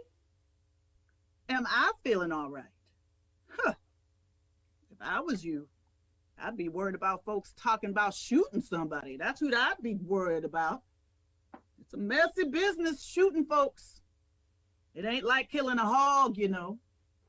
Sheriff gotta come. White folks have to come. All that come with shooting somebody. But folks die all kinds of ways. Sometimes they be going along just as nice as you please, and they heart just give out. Just like that. Don't nobody know why.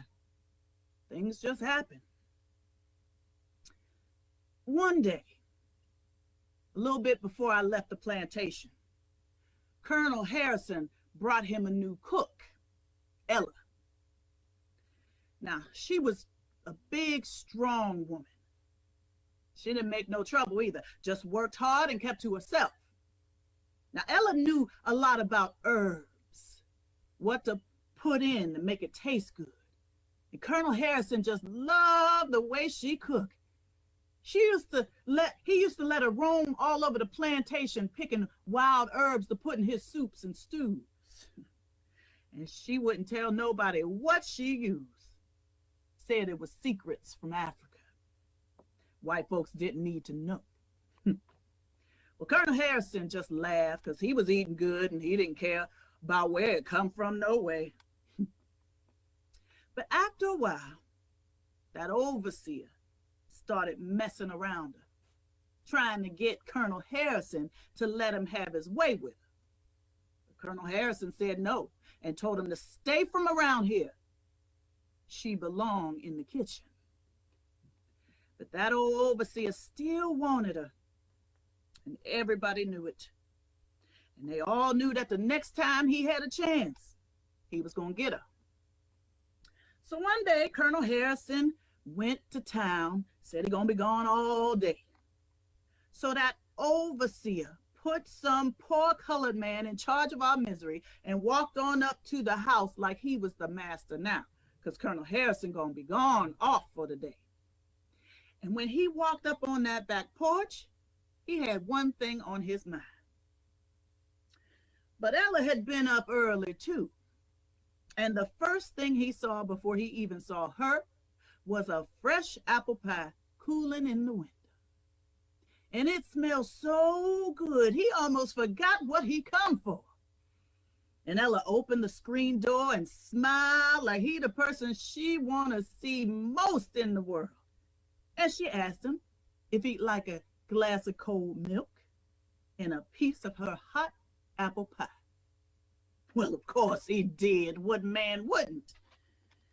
And he sat down there and she cut him a big old piece and she told him It was hot and to be careful not to burn itself. And do you know what happened? Well, he didn't even get to finish that piece of pie Ella cut for him so pretty. Hart just stopped right in the middle of a great big bite. By the time the master got back, they had him laid out in the barn, and Ella was long gone. But she did do one last thing before she left. And what was that? She gave me her recipe for apple pie.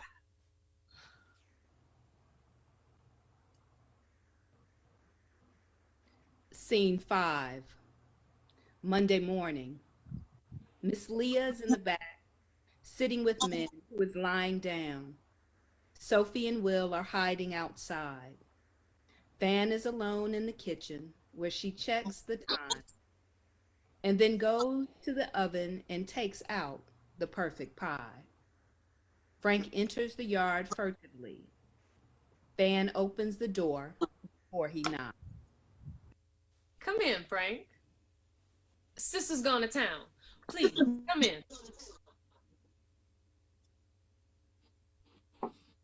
Harris said you were going to come into the land office with me. Are you ready? Oh, it's all right. Sister isn't angry anymore. She wants to make you an offer. What kind of offer? Please, come inside so we can talk. I don't want any trouble. We're prepared to make you an offer for your land. You can't afford what they're paying in town. We're prepared to pay exactly what they're paying in town. You don't have that kind of money. Minnie said so. Sister and I didn't involve Min in all the details of our household finances. I'll go into town with you now, and we can make all the arrangements. Do you have the deed? Good. That's fine by me. I don't care where the money comes from, as long as it ends up in my pocket so I can get the hell out of this place. Can we seal the deal, Fanny? Just the two of us? Done. You know, I'm sorry it had to go this far in the first place. I love Minnie. How is she? She's asleep right now. Miss Leah's with her. Good. Good. She wanted me to wake her up as soon as you got here, but I told her to get a few more minutes rest, and I'd give you a piece of homemade apple pie to keep you busy in the meantime. You're not angry with me. About Min, I mean. You know how aggravating she can be sometimes. She's such a child. Oh, I understand. She has to understand that a wife's first allegiance is to her husband. Well, you're a very understanding person, and I appreciate that. But I would just as soon get on our way. I don't think your sister would be too happy to come home and find me sitting at her table eating up all of her... Apple pie? My specialty. Sister won't be home for hours yet. Besides, now that we know we'll be able to keep the land in the family, sister's not one to hold a grudge. I don't know about that. She didn't seem to mind swinging that shotgun around in my direction. We've got to put all that behind us now, for Min's sake, and for the sake of your baby. I know sister's prepared to let bygones be bygones. In fact, when she saw me rolling out the crust for this pie, she told me to make sure you got a piece of it. She did. Well, it takes a better man than me to refuse an invitation for a piece of your famous apple pie. Delicious.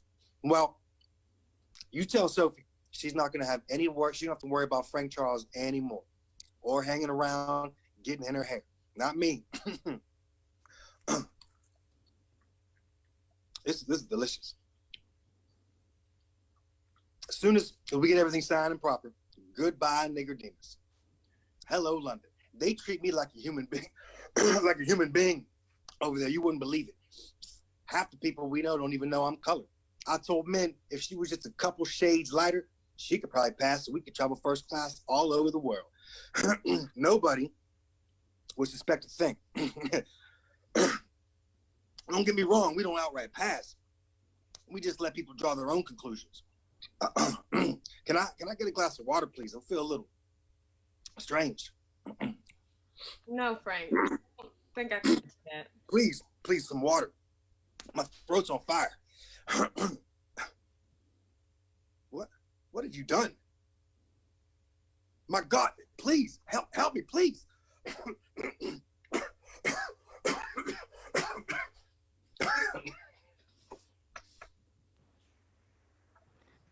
Fan goes to the door and waves a signal to Sophie and Will, who come immediately. Will checks the body to make sure Frank is dead. They begin gathering Frank's things to remove the body. Minnie and Miss Leah enter from the back. Minnie reaches into Frank's pocket to withdraw the deed. Scene 6.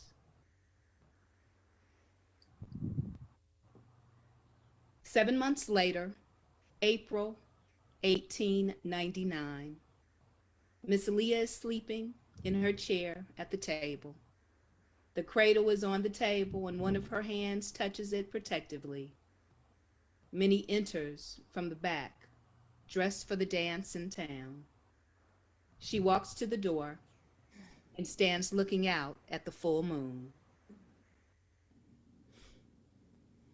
It's as bright as noon out there. That's a good luck moon. It's gonna be a good day tomorrow. You think so?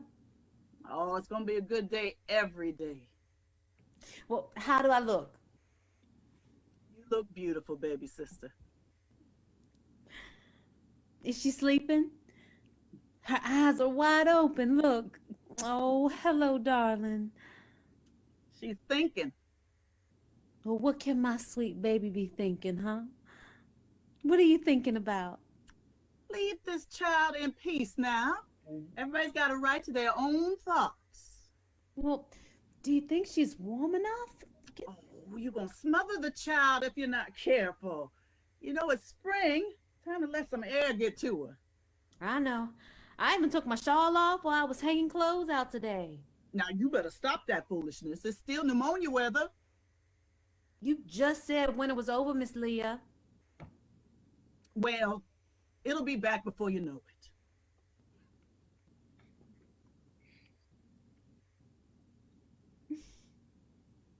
How do we look? You look wonderful. Will Parrish will be beside himself to have such a beautiful fiance. Colored people paid as much attention to saving the race as they do their dancing. We'd be free by now. Oh, girl, hush. It's been so peaceful around here since you pushed that vote on through and the speculators went home. It's time to do a little dancing. You're too plain, sister. Oh, Too plain. This is my best dress. Well, it needs, oh, it needs something. Here. Now, it's Mama's. Don't lose it. I will guard it with my life. Will enters the yard. he's right on time. Good evening, Will. And to you, Fanny, these are for you. Hello. Hello, Miss Leah, everybody. Get these women out of here. They are driving my granddaughter crazy with all their chattering. We're going. Now, are you sure she'll be okay? I mean, I can stay here with you. I'm not so old I can't handle one little baby. Now go on and leave us in peace. Baker and his missus passed me on their way. Oh. They didn't have that bad baby with them, did they? You know that girl don't go no place without carrying that big head boy with him. He's not that bad. No.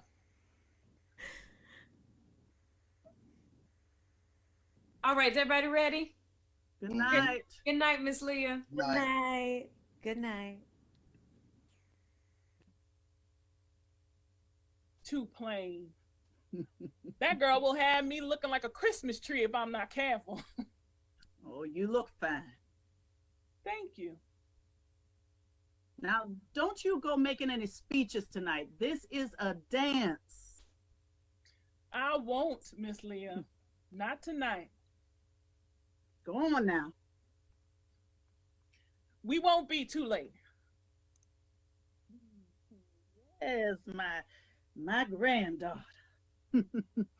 We got plenty to talk about, me and you. Yeah, I'm going to tell you about your mama and her mama before that one. All those strong colored women making a way for little old you. Yes, they did. Because they knew you was coming. Yeah. And wasn't nobody gonna keep you from us. Not my grandbaby. Yes, yes, yes. All those fine colored women making a place for you. And I'm gonna tell you all about them. Yes, I am. I surely am. Sophie walks to the middle of the yard and looks up at the full moon. She is completely at peace.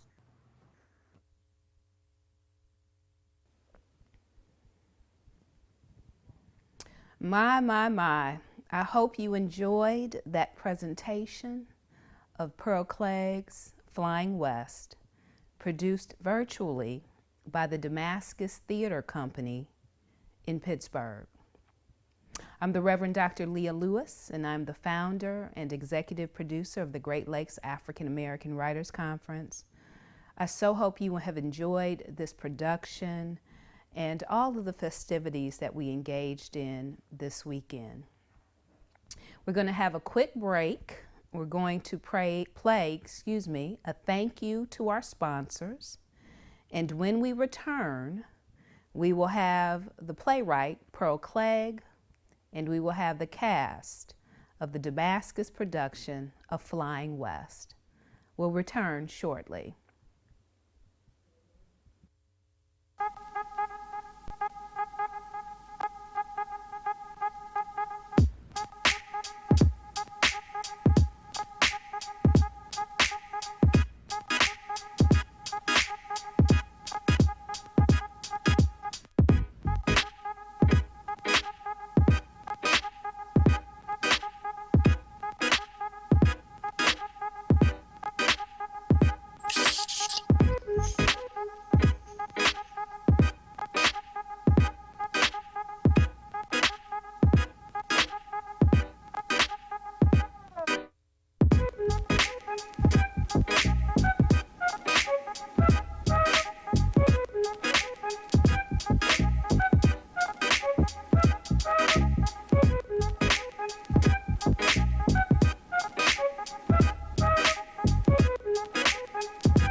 My name is Mariama White.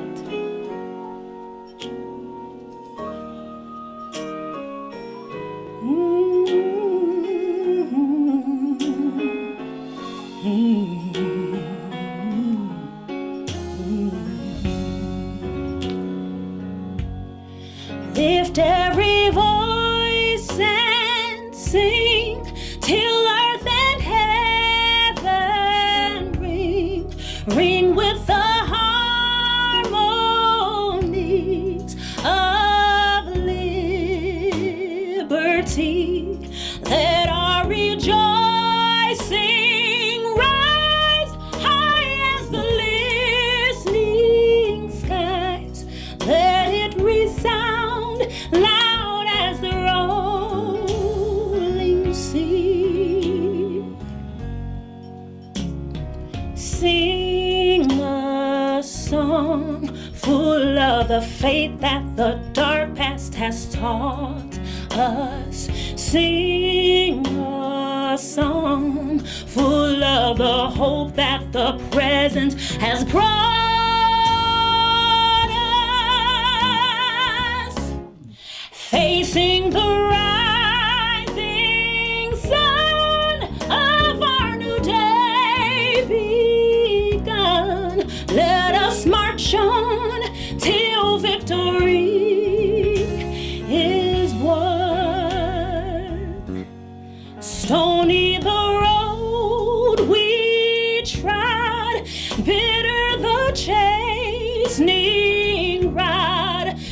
in the days when hope unborn had died, yet with a steady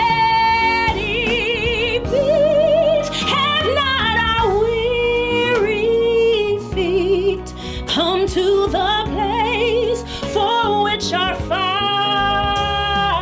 sighed. We have come over a way that with tears has been watered. We have come treading our path through the blood of the slaughtered.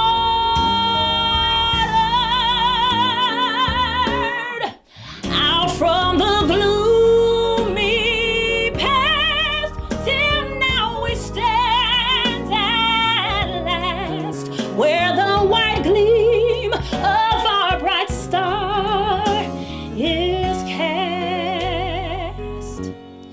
God of our weary years, God of our silent tears, thou who hast brought us thus far on the way, thou who hast by thy might led us into the light, keep us forever in the path we pray.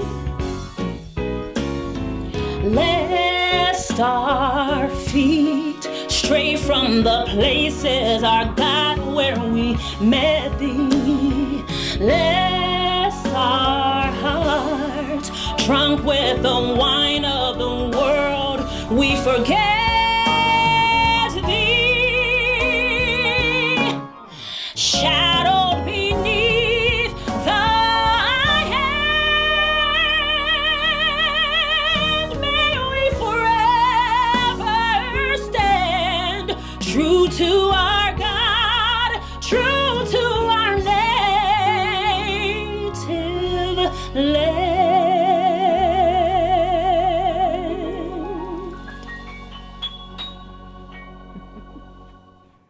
I'm so grateful to Mariama White for that musical interlude of the Black National Anthem. And we now have the stupendous playwright and cast of Flyin West.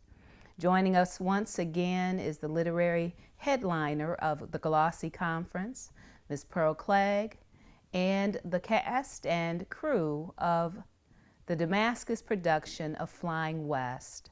I'm going to ask each of them to introduce themselves, and I'd like to start with the producer, Shonda Miles, followed by the director, Montez Freeland. And Montez, you can take it from there as directors do. Good afternoon, almost evening. My name is Shonda McDill, and I'm the founder and one of the producers of the Damascus Theater Collective here in Pittsburgh. So really excited this evening. Good evening, everyone. I'm Montez Freeland, and I served as the director for Damascus's virtual production of Flyin West. I'll pass it to Carla. Hello, everybody. My name is Carla C. Payne. I am an actor, singer, dancer, writer, and I played Miss Leah. Passing it to Dominique. Hi, everyone. My name is Dominique Briggs. I played Minnie Dove Charles, and I am also an actor and writer here in Pittsburgh, Pennsylvania. Wonderful. And so, Billy, you're last. I can't forget you. Hi, everyone. My name is Billy Jenkins, and I play Frank, and I'm also an actor and writer, among other things, here in Pittsburgh, Pennsylvania. And Ms. Clegg, I'm going to start it off because I have a question that is burning.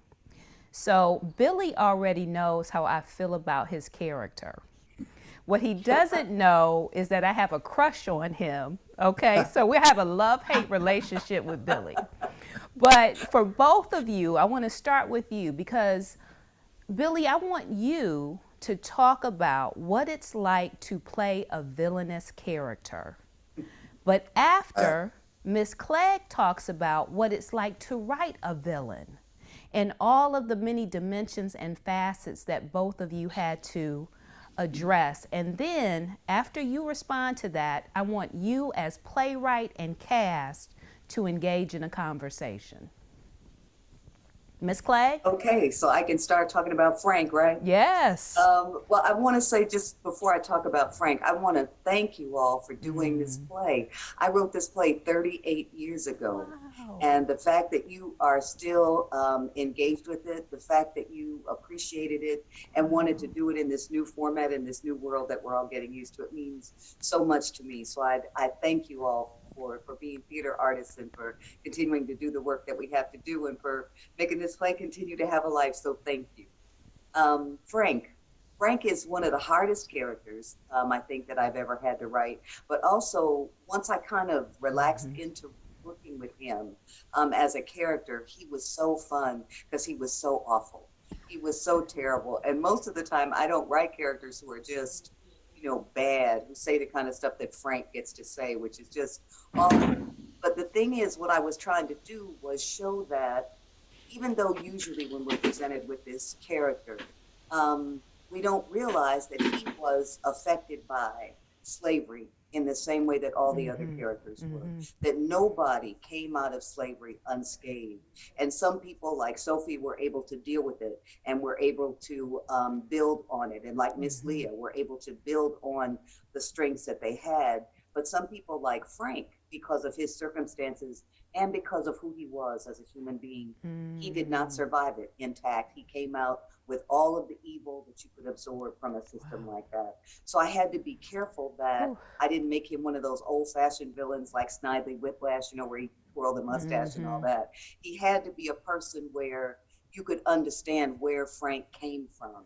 Not that you did not want him to eat that pie, because I think we all want him to eat that pie. But we have to understand that nobody got out alive from slavery. Everybody was damaged by it. And Frank, I think, is one of the characters, probably the character that I've written that I think best really talks about what the damage of slavery was, so that we never forget it. So I appreciate you going where you have to go to play Frank. I always feel bad for wonderful actors who have to play Frank, because sometimes they get booed at the end. People will boo the actor because they're, you know, really telling you how wonderful you did by making them hate Frank. So thank you for going there with Frank.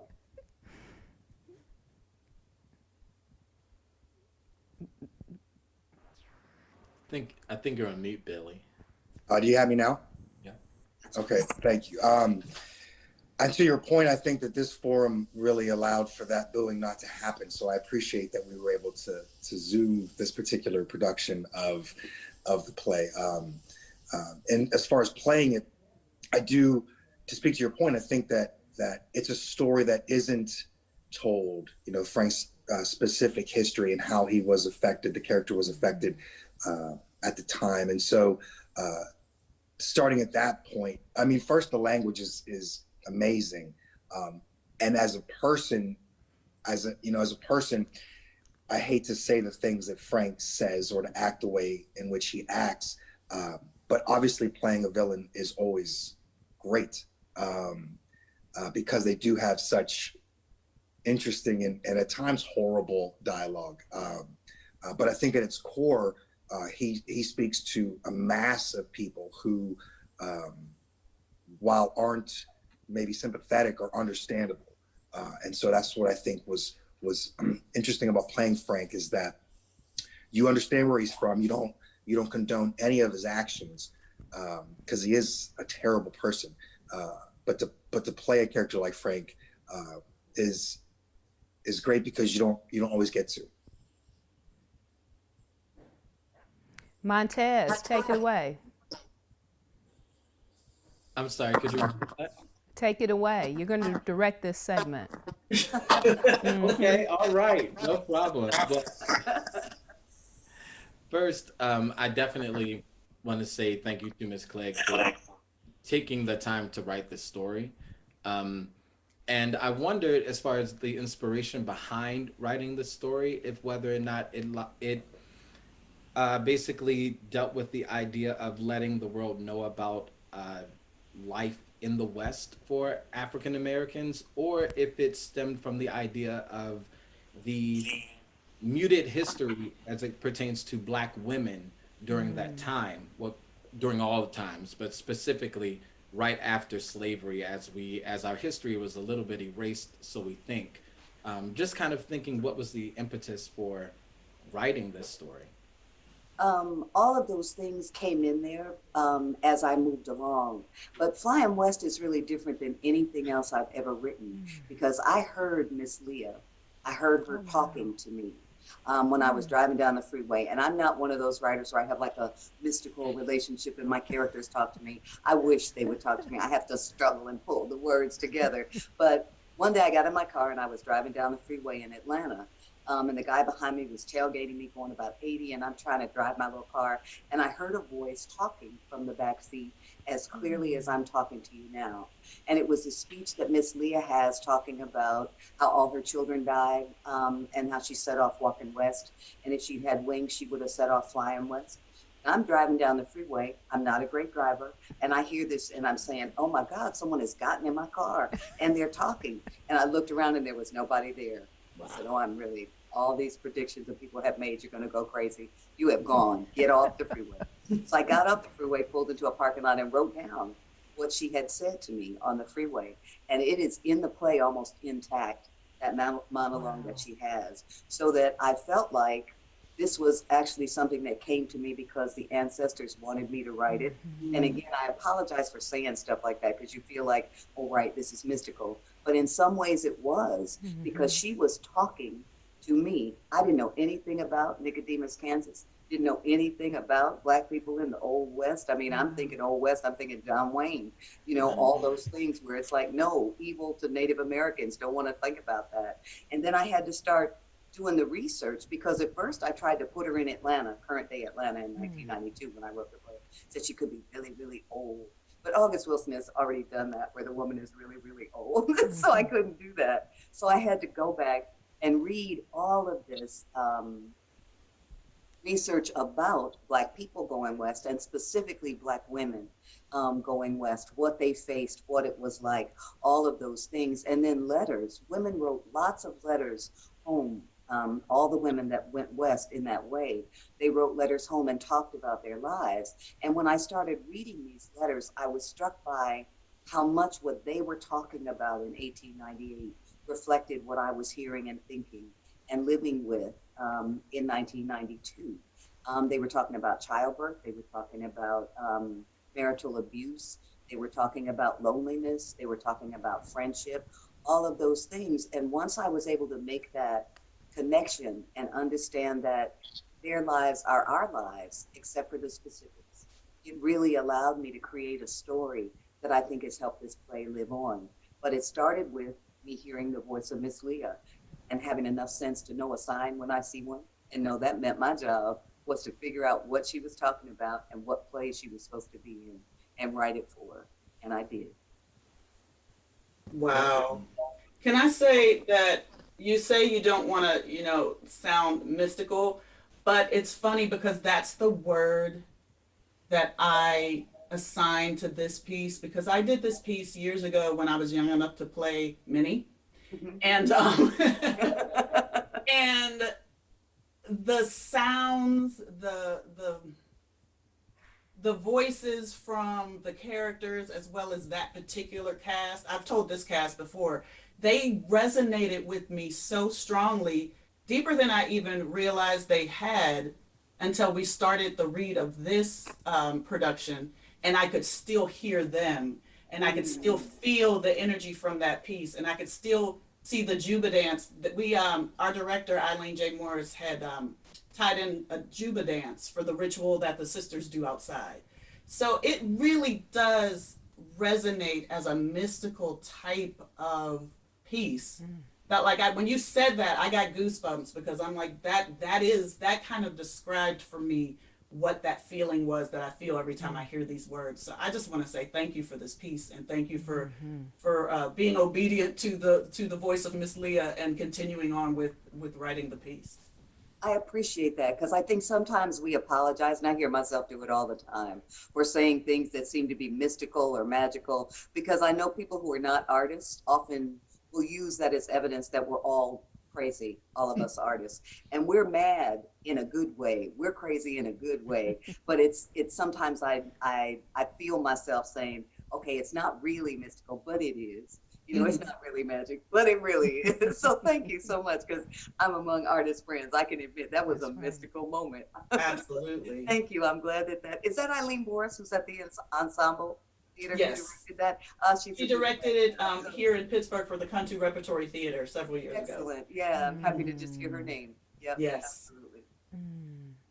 Yes, you know, as I think about it, you know, to hear that part of the story, I wonder if you feel any responsibility for putting Nicodemus in a way on the map for in art and in at least in African American history, whereas maybe we didn't know that this existed. You know, a lot of people didn't until they read your play.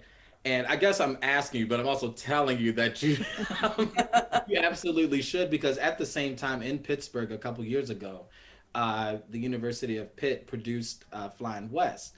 And literally almost running at the same time was another play that I directed called Savior Samuel that instantly, constantly connected to Nicodemus and beyond, that took place not far away. And it was no accident that those two plays were happening at the same time, and that yours definitely influenced more art to come around the idea of settling West. And you look at Lovecraft Country now, you know, things like that, where I just wonder if do you ever sit back and go, maybe I had a part in that? I do. I actually do, and I love that very much. I feel that because when I started reading it, because I didn't know anything about Nicodemus, as I said, and then when I started reading and realizing what these settlements were, and that Pap Singleton was a real guy who said, I am the whole reason for the migration, and you know that Ida B. Wells was telling people to go west, and whole churches of people, you know, went west. So I think that it was such an exciting and fulfilling discovery for me that I really wanted to keep it moving forward. And there was another playwright who wrote a play, Charles Smith, around this same time about Nicodemus. We didn't know each other at all, but it was almost like, you know, the swirling of all of those ancestors. It was kind of like, y'all don't even remember what we did. We need to get some of y'all to tell this story. And it really felt like that. So when I see people begin to discover these settlements and begin to discover that these Black women walked west all that way, and what that meant, and the interaction that they had with the Native Americans who were there, which was very different than the John Wayne kind of character had with those people, it made me feel great, because that's what we have to do in terms of claiming our American history. And we can't claim the country, which we have to be able to do, unless we understand that we are part of it, that we were always here, that we always had a part in what it was, the good stuff and sometimes the bad stuff.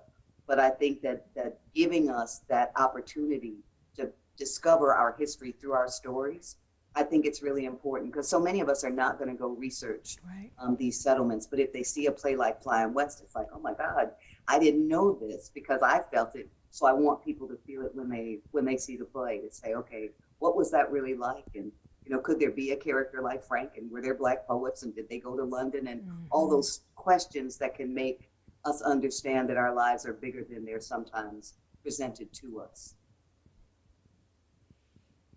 Absolutely.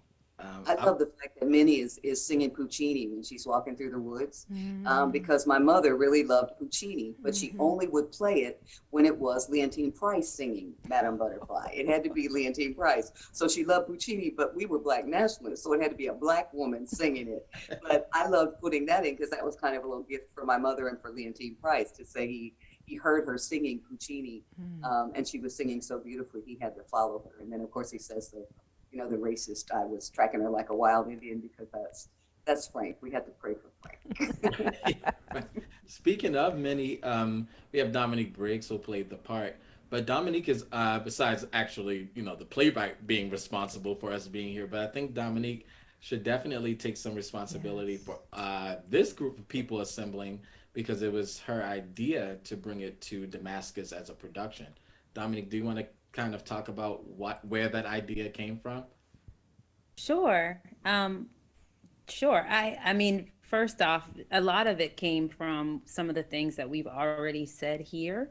I've always been really, first, thank you. I mean, this is just it's such a beautiful play. And I have always been interested in the West. I'm a huge Western girl. I love Westerns.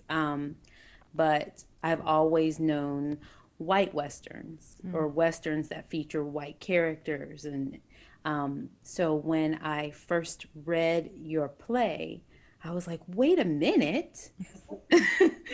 Wait a minute. We were there too. And it made me want to know more.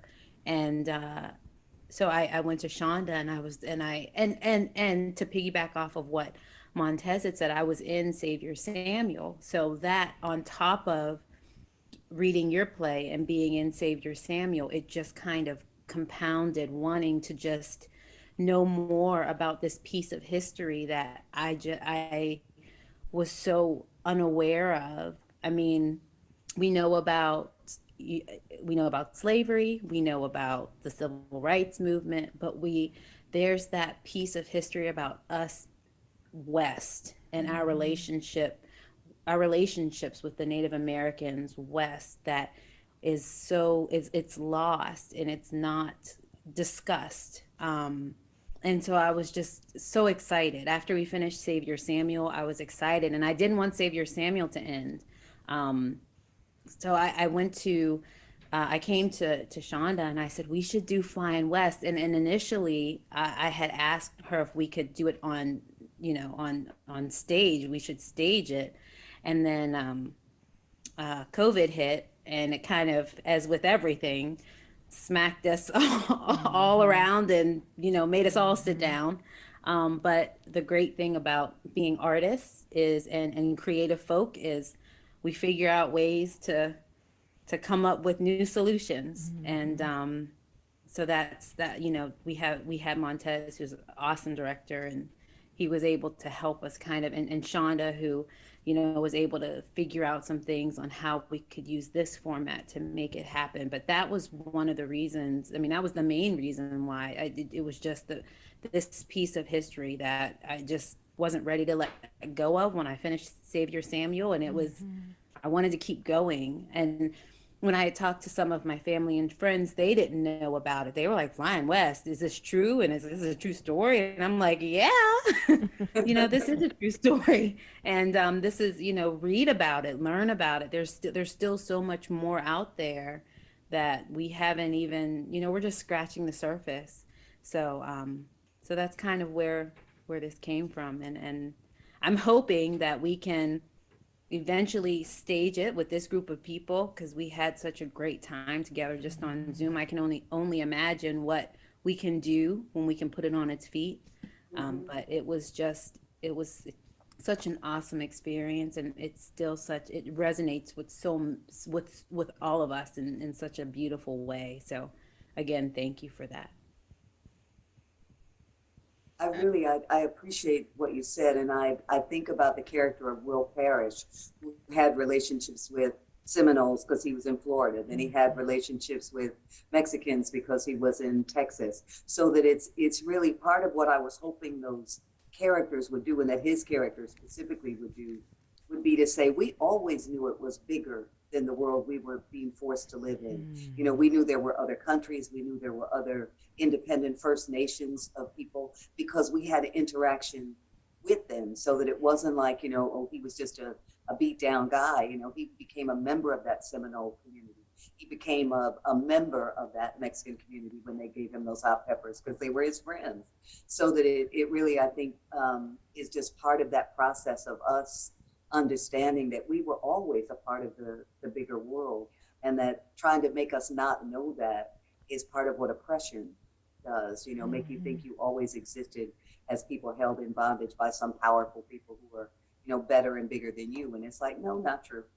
Not true. Let's look at how big we always were. Let's look at where we were, what happened when we got here, and our resistance and all those things that I think Flyin West, lets us talk about and think about, when Sophie outlines the town, what is that town going to look like? What does she want? Right. She wants a place where a Black child can go to any door, and be taken in. That's what we all want.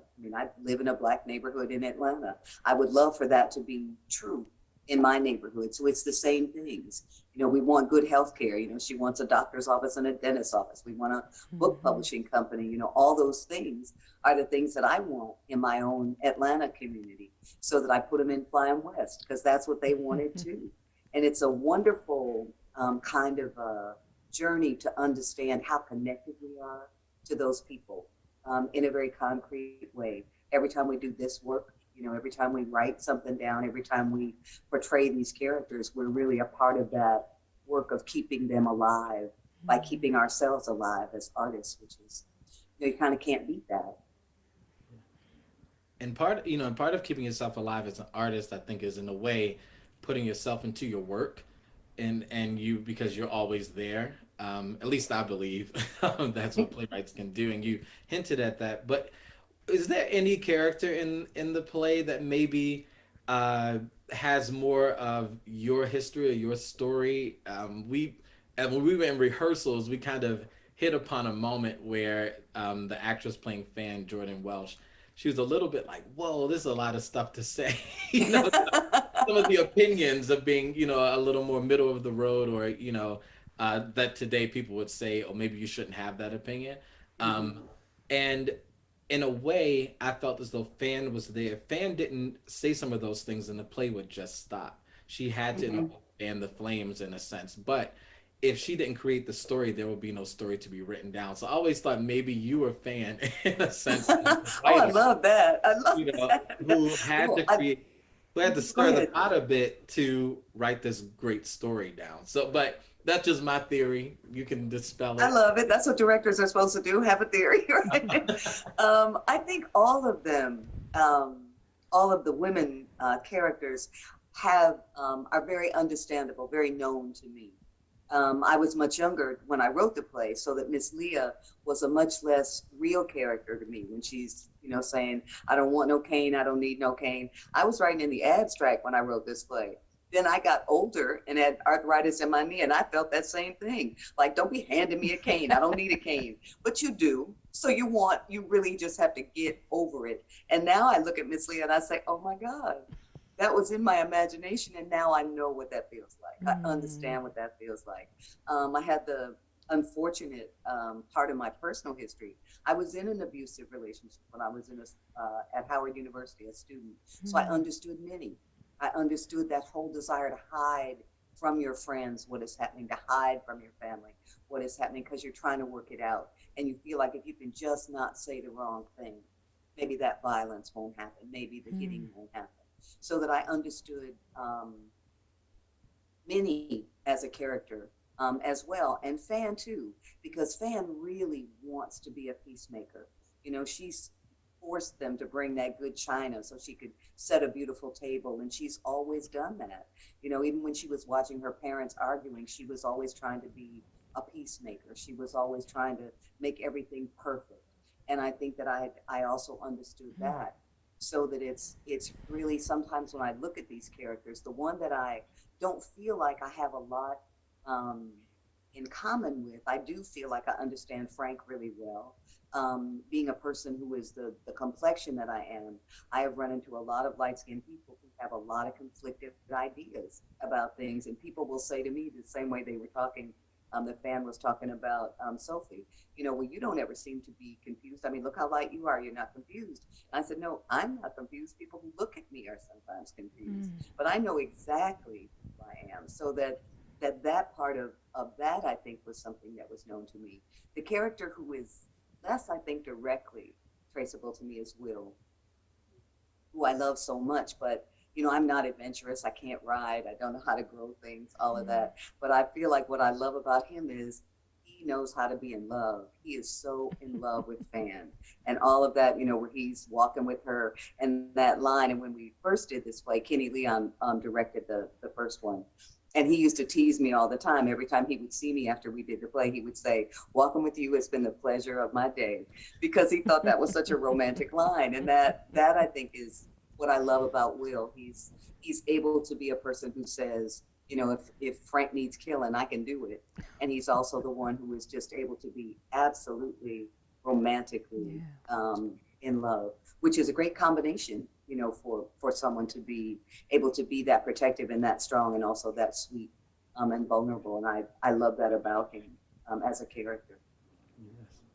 You know, you mentioned earlier about the idea of artists sometimes being looked at as being crazy or, you know, out of our minds for the ideas that we have. But when you look at Sophie had to combat that on every level within this play, from, you know, from family to foe, in a way of saying, maybe you shouldn't do all of that, you know, maybe you should chill out a little bit. I guess, were there, Shonda, with you playing the part, was a difficulty in kind of always being the person at the end of the conversation who was either at the butt of the joke or who was sort of, whose dreams were sometimes dashed throughout the piece by certain characters? So I'm going to answer the question. Of course, I just have to begin by saying thank you to Ms. Clay, and that your words are powerful, and that when we did this production, it was on the heels of the Trump rally in Tulsa. So there was a resurgence of a conversation around Black Wall Street and why it was important, why choosing that city, and the things that weren't being considered relative to the history. And so we were in rehearsal and about to do this when that was place. And so I again appreciate the fact that your work is timeless, that the themes, the things that were important, some of the things that needed to be shared were a part of it. And even more so that there needed to be a dialogue internally in our race about what we were going to do and what we felt, and did we know our history and the importance of these pieces. The funny thing is my husband was like, "Oh, no wonder you didn't mind playing this role, because this is you." So while I did feel like that Sophie was hurt, I think there were moments where she was deeply hurt by, because more than anything, she wanted to be loved by the people around her because of her great love for her people, whether that was her immediate family or the family of Black people who had come west. And so I feel like with the role, it was less like even I'm trying to be right, you know, the conversation with her and Miss Leah, or even with the tension with her and Frank. It really, to me, was in her character was never about being right. It was about doing what was right because she had such a great love for everyone else. Right. And so I do feel that. I mean, I feel that's the reason why we do Damascus. I feel that's why the reason why when Dominique was like, "I want to do this," I'm like, "Let's get it done." You know, like, how are we going to do this? Because we need this. We need this. But it can be lonely. And I do think that Sophie, when you have that type of vision for a whole city, as Ms. Clegg said, like she's mapping it out, and many helped her, but she had a vision for her family, she had a vision for her community, and she had a vision for the way she wanted to see the future of Black people. And for me, like, it's a weight. And so I'm curious to ask the playwright, what do you feel we need to hear as a people? Not only what's written in the production as it is, but are there things you feel we need to hear now internally, in the family? And some of which, I mean, we're still on Facebook and Zoom, so we can also hopefully email you later. But that you feel like you could share, or something that you would want to say now? Well, I think that because now is so close to an election, which I think is a very important moment in our history. I think we are closer to fascism than at any time since I've been alive. And I think that what worries me is a lot of us are very cynical about the process. You know, people will say, we don't, you know, voting, it never works, everybody's the same. And I keep saying to people, do you really think that Donald Trump and Hillary Clinton were the same, that Donald Trump and Joe Biden are the same? Let's think about what it is that we're trying to do as American people. certainly within our community, but also just as a country. So I keep trying to make people understand that because voting is not something that they feel like is new and fresh and is going to really make it happen today, voting is still the best tool available for citizens to change their government. So I think there's two things that we have to do. One is vote and take every living human being that we know who's old enough to vote to the polls on election day, vote early. I've already turned in my absentee ballot, all of that, do all of that. And I think we have to stay in this. I think we have to be visible, not only to the powers that be, but to each other. My mother used to say that one of the great things about being in demonstrations is that not only do you have a chance to shake your fist at, the people who were doing wrong, who were in power, and let them see us, but it lets us see us. It lets us see how many of us there are. And, after the horror of these police brutality killings, the fact that so many people come out into the streets makes me hopeful. Even if they don't have a definite plan, even if they don't know exactly what they want to do, they know this is not it, that this is wrong. They don't want to live in a country where people can be slaughtered like that. And I think that gives me great hope, the fact that we are able to come out and say, no, we draw the line here. We're not going to have business as usual. We're not going to do it. And I think if we can stay registered, vote, and stay on the street, I think we can continue to push the country in a righteous direction. And if we just lay back and let it go, we're going to be doomed. We're in big trouble. And it's just, we owe ourselves better. We owe our ancestors better. We owe our children better. So we have to stay engaged.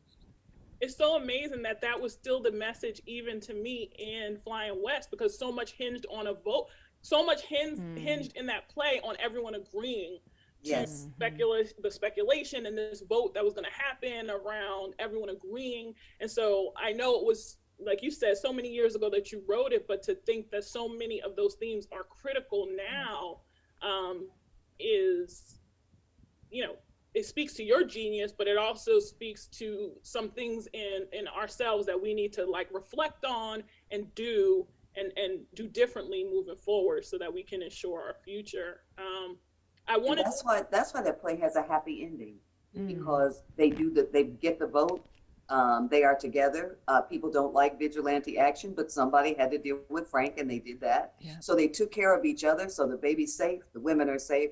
That's why Sophie's at the end under that full moon, because she's a free woman on her land, and she has secured that land along with her sisters and the righteous brother Will Parrish. They have secured that land from all enemies, external and internal. And that's when you get to put on your beautiful dress and dance in the moonlight, because then you have earned that freedom. And I love the end of that play for that reason, that she gets to be absolutely safe and free. And that's what we all want. We want to be safe and we want to be free. I don't mean to start preaching. My dad was a preacher, so and it's Sunday too, so it's just like we believe I can't help it. Sure. I kind of want to continue that in a way, because Shonda asked about, what do we need to hear internally, and you mentioned regarding, the world. At the same time that the all the upheaval and unrest was happening, as always happened, but became to a boiling point this summer.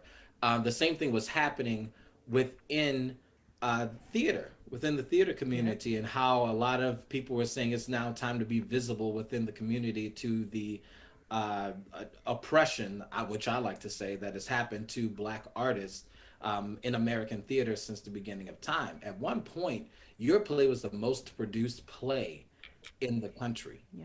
And what do you think we need to hear internally regarding this business and theater as Black people in this place now where it seems like change is at our front door, but is it really?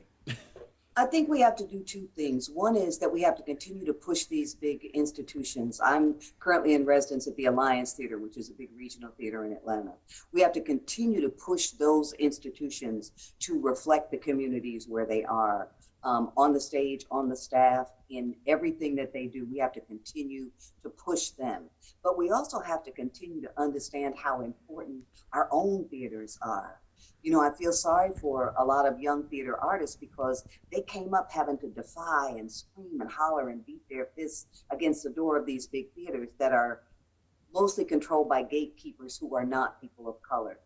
I didn't come up that way in the theater. I grew up in Detroit, and I started working in Black theater after going to Howard University, going to Spelman College, and then I started working in the universe of Black theaters. There were 25 or 30 thriving Black theaters. So that the whole idea when people talk to me about it's hard to be a playwright because you've always got to deal with the white gaze.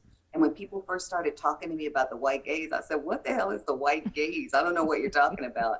And they were talking about the gaze of white people who were going to judge their work and say, yes, you get to be on the stage, or no, you don't. Making myself a playwright with a presence in Black theater meant by the time I started working at the Alliance, I had been working professionally in the Black theater for 20 years. I didn't need anybody to tell me how to write a play. I didn't need to tell me how to cast a play, how to put a play on the stage. I can do all that by myself. Sell the tickets, write the play, sweep the stage. I can do all that. So that I did not need anybody to tell me I was a good playwright. I already had audiences all over the country who had told me that. So when I got to the Alliance, the wonderful thing was those audiences came with me.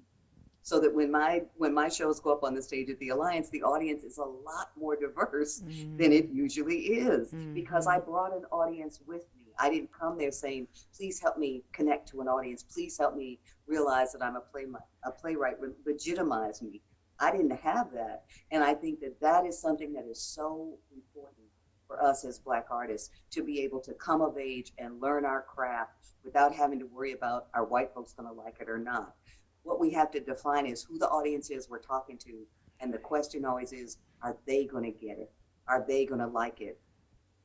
And anyone else who comes along, because this is America. It's a diverse place. I want everybody to be able to look at Flyin West. I want Asian Americans to look at it. I want Latino Americans to look at it. But the audience that I'm talking to first is the audience that put me forward and helped me write plays and came to my plays and bought my books. And we have to make sure that we don't give up these institutions so that we can continue to strengthen ourselves. Because being defiant and trying to ask white people for something all the time is exhausting.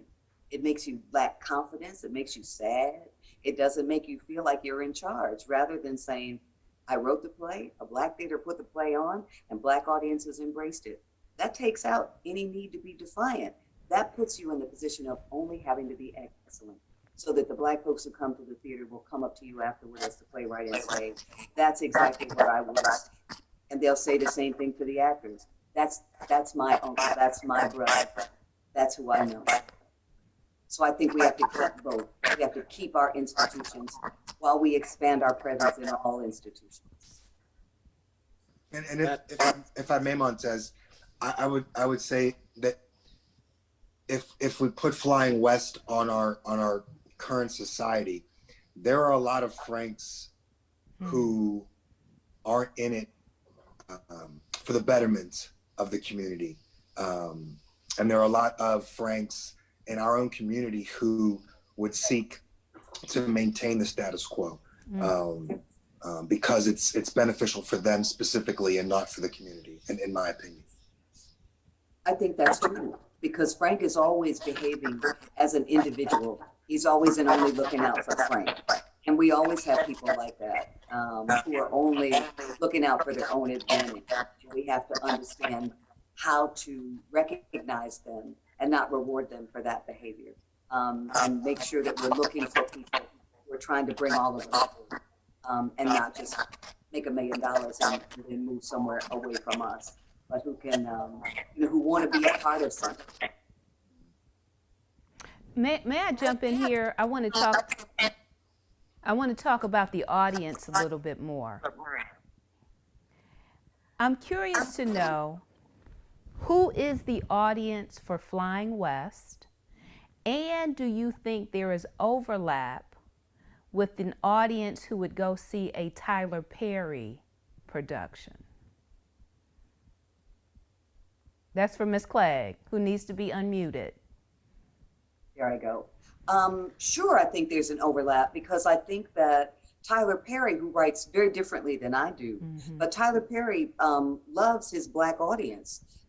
He has a wonderful movie studio in a Black community. He didn't have to put it in our neighborhood, but he did. So that I think that what Black audiences respond to and what they feel is the love that that writer has for them, the recognition of who they are. So that, you know, when he does Medea, we all know he's acting a fool. He knows it too. And we get to laugh at that and say, oh my God, listen to what she just said. Listen to what this one just said. And we get to just laugh among ourselves. And I think that's so important. So I think that the idea of speaking to a Black audience is something that I do, and also leave enough doors and windows open for anybody who wants to come in. But I think that being able to say, I'm writing for Black folks because I know that they need this story. I think that's what Tyler Perry does every day with every project. What do Black folks want to hear? And it works because people support his work and they support his presence, because he does a lot in Atlanta for people. I mean, he took over a whole military base and made it a fabulous state-of-the-art movie studio. It's unbelievable to see what he's done. And he helps people. If somebody's burned out, if they need help, he will help them. And that makes a big difference, because he's a real person who happened to make a whole lot of money doing something that he really was passionate about doing. And I think people embrace that in the same way that I think they embrace my work. You know, that this is clearly the work of someone who loves Black people. And we all want that. You know, we want to go to the theater and say, that's me, look at me. You know, look at my mom, look at my babies, look at my husband, look at all of that. That's us. We all want that. Because that's what the theater is. You know, whose story are you telling? And you invite other people in, but you definitely want the people who are the characters in that story to embrace it and say, yep, that's right, you got it right. I tell you, I appreciate that answer, because I'm one of those individuals who can appreciate your work and Medea. You know, even with all the degrees I have, I enjoy that, because you can relax, you can let loose, you can laugh, and you know that our culture is being represented in both your work and the work of Tyler Perry. And I want to ask a couple other questions, and certainly want the cast to be engaged here. The issue of domestic violence, you lifted it up, you talked about your own personal experience. If anybody watched SNL last night, Megan Thee Stallion was on there. She performed her song Savage, and she invoked the quote by Malcolm X that talks about how the Black woman is the least protected group of human beings on this planet. Now, on a personal level, I despise that quote. And maybe it's not the quote I despise, but maybe the truth that is told in that quote. I want to believe personally that Black women are indeed loved and revered, but we know that in Flyin' West, that dastardly Frank Charles, yes, I'm on you again, Billy, that dastardly Frank Charles was an abuser. And you know, that theme, that issue is so timely, it is so pervasive. Ms. Clegg, what do you have to say to Black women today, particularly those who are going through that kind of trauma? I think the main thing I would say is tell somebody, find somebody that you trust and talk to them. And it can be a friend, it can be a minister, it can be a doctor, it can be anybody that you trust, but don't just keep it to yourself, because that's what ends up in increasing violence. That's what ends up in, you know, domestic murder and all of that. So the first thing is to tell somebody. And the other thing is to recognize the signs before it gets as serious as it is. You know, I think it's Miss Leah's line who says, a man who will hit a woman once will hit her again. You know, that's something you have to always watch out for, because we know that violence happens. Gender violence does happen. And it's not that Black men are more violent than anybody else. Every single community around the world has to deal with violence of men toward women. And we have to fight against that. And we have to count on not only women standing up against that, but men like Will Parrish standing up with us against that. You know, men have to talk to their brothers and say, we don't approve of that behavior.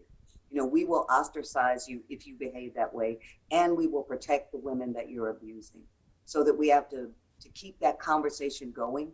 And we have to feel as Black women that we have the right to be safe in our own houses. And we have the right for our children to be safe. And we have the right to call upon our brothers to help us when we're in a situation that we can't help ourselves because of violence, because it's something that we have to deal with. Every day, women are dying at the hands of men who say they love them. And we can't let that go, because that's not love. You know, that's not love. And I hear myself saying the lines from the play, but I believe it. You know, that's not love. So in a play where you're talking about domestic violence, it was important to me to also show Fan and Will, because that is love. You know, what does love look like? We can show the problems, but we got to balance it with, some people have never been in a loving relationship. Every relationship they've ever seen, every relationship they've ever been in is violent. They don't know what love looks like. What does it sound like? What does it feel like? So I try to show that. You know, if there's bad men, show the good ones. Because I've been very fortunate to know lots and lots of good Black men. So why would I not show them in a play? Why would I not put them in a novel? I do. You know, I do. Because all of that is a part of the wholeness of who we are. We're not all perfect. We're not all good. We're not all noble. Some of us are awful. And we can always look at the reasons why, but our behavior is eventually what defines us. So that we have to be able to say, these behaviors are not acceptable. And this is how we want to deal with them. And this is a model for what a good relationship can look like and sound like. So you can be looking for that and not think that love means, you know, somebody's going to hit you and lock you in the room because they love you so much they can't let you out. Right. You know, it's like, no, we can't have that. We have to have people who are free people who choose to be in love. Love it. Cast, any other questions for Ms. Clegg? I guess I want to know, I'm sorry, if anybody else has one, they can jump in, but I'm excited.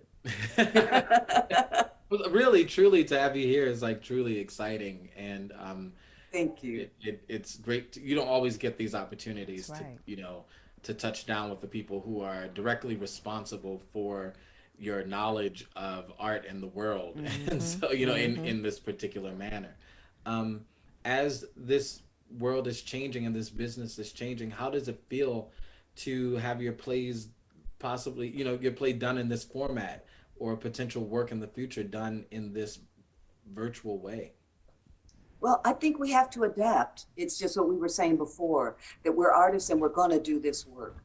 And in the middle of a pandemic, we can sit around and throw up our hands and cry and say, oh, we like it when we can all be together. We're theater people. We want to hug each other. All of that is true. But it's like, okay, once you stop crying about it, what are you going to do? You know, what are you going to do? You're going to figure out how to deal with Zoom. You know, I used to say, I'm never doing this. I hate Zoom. I'm not doing it. And then the pandemic hit and I was like, okay, I don't want to be isolated. I have to figure it out. How can I have my works continue to be alive? And to also think as a playwright, how can I use the restrictions that we now have to create a piece that is not something that we're figuring out how to put online, but something that was written to be done outdoors. I'm working on a play now to be done outside in a space that's right near the Alliance Theater. It's like a plaza between the theater and the museum.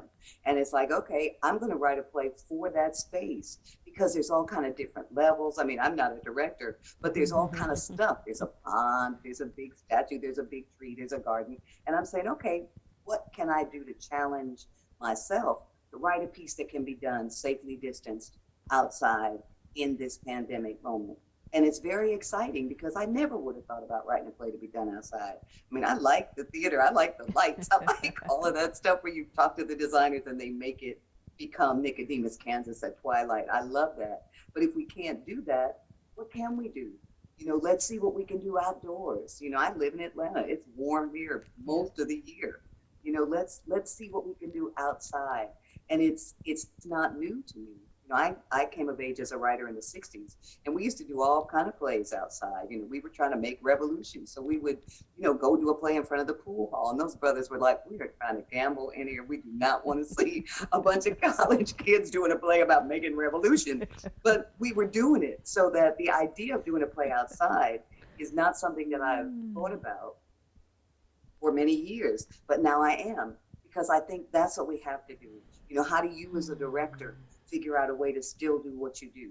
How do you, as actors and dancers and singers, how do you figure out a way to still do it, you know, so that you can use the machines? We have to use the computer, but also how do we, you know, make sure that human beings can continue to have that connection, you know, that theater does. A friend of mine, a saxophone player, came to my house a couple months ago after all this was kind of going on. And a friend had asked him if he would go play something for me, and they didn't tell me.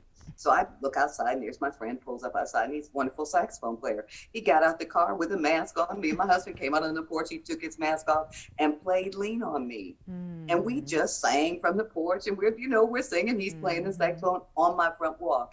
And we had a great moment. He jumped in his car and went back to pick up his kids. But it's that moment where you say, okay, we're artists. We want to be able to talk to each other. So he's playing on my front walk, but my neighbor came out to hear it. You know, my neighbors across the street want to hear it, so that they all were able to hear somebody who can really play a song we all know. So there we all are, thinking we sound as good as Bill Withers when we don't, trying to sing the song. But it's that, I think, where all of us have to challenge ourselves and have that morning that we have to say our country didn't need to be in this place if we had had leadership that could have done it differently, but we didn't. So now what are we going to do? You know, what are we going to do? You can cry in your beer, or you can get up and do your work. And I'd rather do the work. I mean, look what y'all have come up with. You know, just trying to deal with Flyin West in a virtual format. You know, it's really wonderful, and we all feel good. You feel good, I feel good. You know, so it's like, okay, that's the energy that I'm always interested in trying to create, you know, through this thing, or outside somewhere, or in my driveway singing along to my friend playing Lean on Me. You know, we can do it. You know, a lot of art is joy, you know, spreading joy. And we have to be joyful in the midst of struggle. You know, we don't have to be silly, but we have to be joyful, because that's the whole point. You know, we want to be together. We want to help each other find happiness in each other. And we can do it. Y'all are doing it, and I'm so grateful. So I want to give the cast the opportunity to ask the penultimate question. I see the producer, Shonda McDill, has her hand up. She will ask the last question from the cast, and then I will pose the final question. Shonda? Oh, okay. Sorry, y'all. I had to jump in, but I'll ask if there's other questions. So my question is about your process. I want to thank Dr. Leah Lewis, because we are at a writers conference. I am on deadline for something I'm supposed to be writing. And listening to you talk, sometimes voice, you know, you'll hear something. But in general, I'm curious about the discipline of your writing, or how it comes to you, or when you are in these moments where you're trying to create, are there things you do that help you to kind of stay on track, in addition to trying to just keep your joy? What are maybe some things you can tell other writers that might help them in their process? I think one of the main things is I write every day. If I'm working on a piece, I can work on that piece. But if I'm in between, like a play or something, I can write in a journal. I keep a journal, and I write every single day. And I try to think of it like playing scales. If I was a musician, you know, you don't get to play wonderful if you don't practice. You know, you don't get to dance like Misty Copeland unless you practice every day. So I write every single day. And I think that's really part of it, because the discipline of that means that even when you sit down at your desk and you don't know what that day is going to hold, you know, if you sit at your desk and just start working, something will come. And you have to believe in that. So that, you know, my journals are not always beautifully organized and all of that. You know, it's like half of them are just like, I don't know what I'm talking about. What am I doing? I need to go to the grocery store. My house is a mess. What is it? My dog is in here. What am I doing? And then it's like, oh, what did I hear yesterday? You know, what did I hear my neighbors say yesterday? What did I see out the window? So it doesn't matter if you start with a great idea, just start whining, you know, just start with how hard it is to be a writer. Whatever you need to do that. And then when you get rid of that, you can say, okay, but what about that idea I had? And for me, they almost always start with a character, with a female character usually, but a character I want to know more about. I want to spend some time with, because I'm going to have to spend about a year with these people to write a play, to write a novel. So I want it to be somebody that intrigues me, somebody that can teach me something as I go through the writing process, because then I can share that lesson with people who were looking at it. But I think the most important thing is to write every single day. If you can at the same time, that would be great. If you have to get up early, do it early. If you have to stay up late, do it. But keep a journal and write every day. Okay, so Shonda's question has invoked another one in me. So I have two questions for you before we conclude. When do you know a work is finished? I wish there was like a way where you could say, this is how you always know, but I think it's individual. I think every individual writer has that moment where if you're really paying attention to what you're doing, there's a moment where you say, okay, that's it. I'm done. And I always have outlines. I'm not someone, I have a very good friend, Tayari Jones, who doesn't really start with outlines. She kind of starts writing and sees where it will go. But that would drive me crazy. I couldn't do that. I have to outline. I have to know that at the end, Sophie's going to be dancing in the moonlight. And then I figure out what's going to happen to get her from here where Frank is at the train station to dancing in the moonlight. What happens? What happens? What happens? But I think that's how it really starts, is to try to find the people in that story and then help them go through it. Wow. And here is my final question to you. You invoke the fact that your father was a preacher. You are an activist, have been forged in the Black nationalist, Black Power movement. Do you have a prophetic word, both for the African American community and for African American creatives? Yes, I do. Stay safe, stay strong, and be very bold. All right, with an exclamation point. To the cast of Damascus Theater Collective of Pittsburgh, and to the playwright, Miss Pearl Clegg, thank you so much. You have blessed us this day. You have blessed us this weekend. I wish you all the very best. And I just say, carry on, carry on. I personally look forward to seeing what you all do in the future. God bless you, Godspeed, and I love you. Love you all. Love you. Thank you. Take Love care. Be well. Be well. Thank you. Thank you. Oh my goodness, I hope you all have enjoyed the weekend. I hope you enjoyed the Damascus Theater Collective's production of Pearl Cleague's Flying West. You know Ms. Clegg was with us on yesterday delivering the keynote, the literary keynote for GLAAWC. She was also with us on Friday afternoon as she engaged in a colloquia with students in both Cleveland and Pittsburgh. She has poured out her spirit, her love, and her creativity for us this weekend, and I pray that you have done the same thing. We are coming to nearing the end of our program. There are a couple of things we're going to play before we conclude, and I pray that you stay with us. The first thing we're going to show you is the winners of the youth spoken word competition that took place on Friday. We had 11 students participate. There were 6 from Cleveland and 5 from Pittsburgh. And there are 4 winners. And after the winners perform, we're going to play a special message for you. And then after that special message, I will return and I will close GLAAWC 2020. Stay tuned.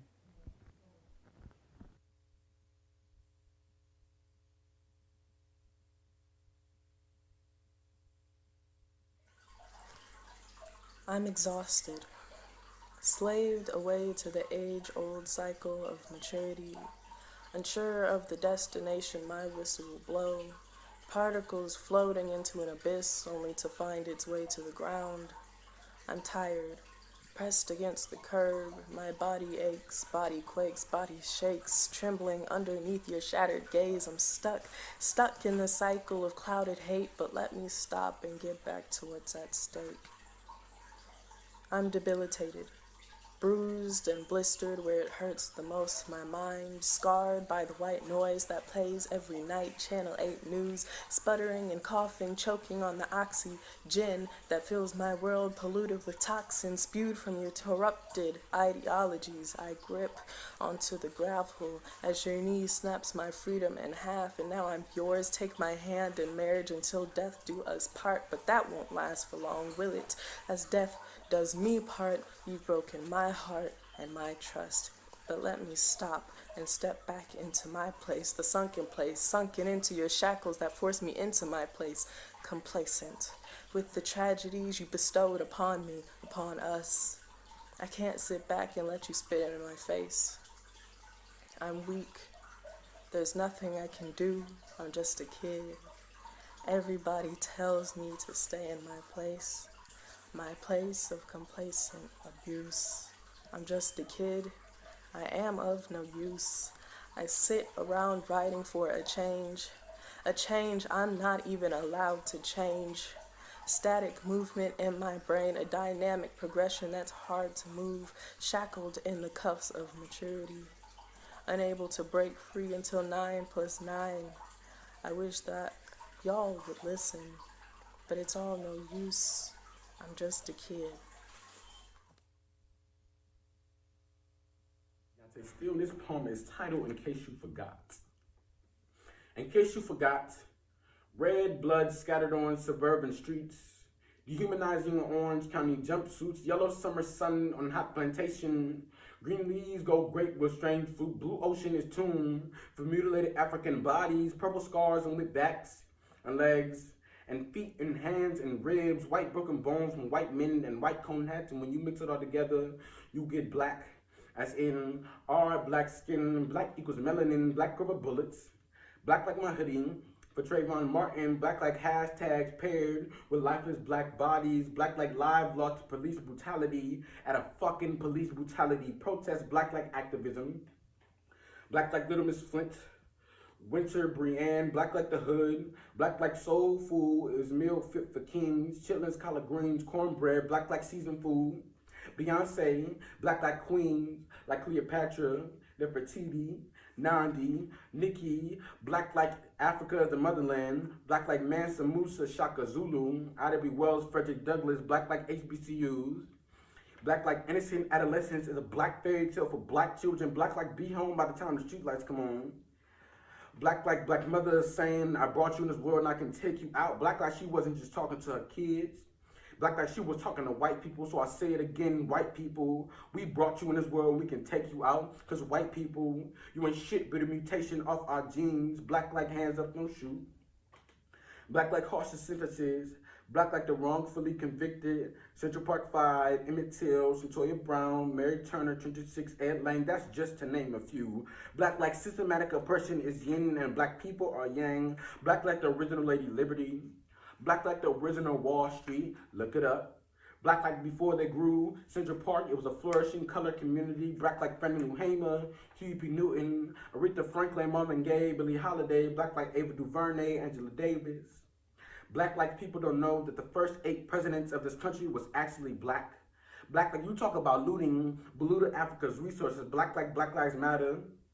Black like fist afro picks in the struggle, black like a rose that grew from the concrete, black like Garrett Morgan and George Washington Carver, black like white women calling frantically equal death sentence. I remember the day my grandpa told me that a white woman was the most dangerous creature on the planet. Let that sink in. Blue, salty seawater like mutilated African bodies, white like job interview voices. White like white women clutching their purses in the presence of a black man, white like you people. White like, can I touch your hair? White like, you're pretty for a black girl, white like nigga. Black like 12 Years a Slave. Black like James Baldwin, Maya Angelou, Toni Morrison. Black like generational trauma. Black like excellence. Colored hair in big hoops. Black like afros, acrylics, box braids, and family matters. Black like friends ain't shit but the white version of living single. Black like ghetto and baggy clothes and sneaker culture. Black like culture. White like the people who ain't got no damn culture. Black like culture. Black like culture y'all keep stealing. White like KKK, Kim, Kylie, Chloe. One kills with stolen looks, the other one kills stolen people. Black like doctors killing black women. Black like Tuskegee experiments and Tulsa race riots. Black like Red Summer. Black like every goddamn civil rights protest. Black like who Dominicans and Puerto Ricans claim not to be. Black like Miguel, Jarrell, Jerome. Black like Madam C.J. Walker, Nat King Cole, Nina Simone. Black like Black Panther. Black like niggas with attitude.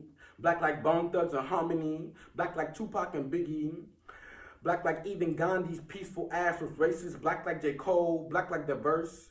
Black like Kendrick rap. No respect for coons, no Doja Cats. Black like you innocent until proven black. Cameras out ready to record bullet wounded breathless bodies. Black like breathless bodies for daily tasks.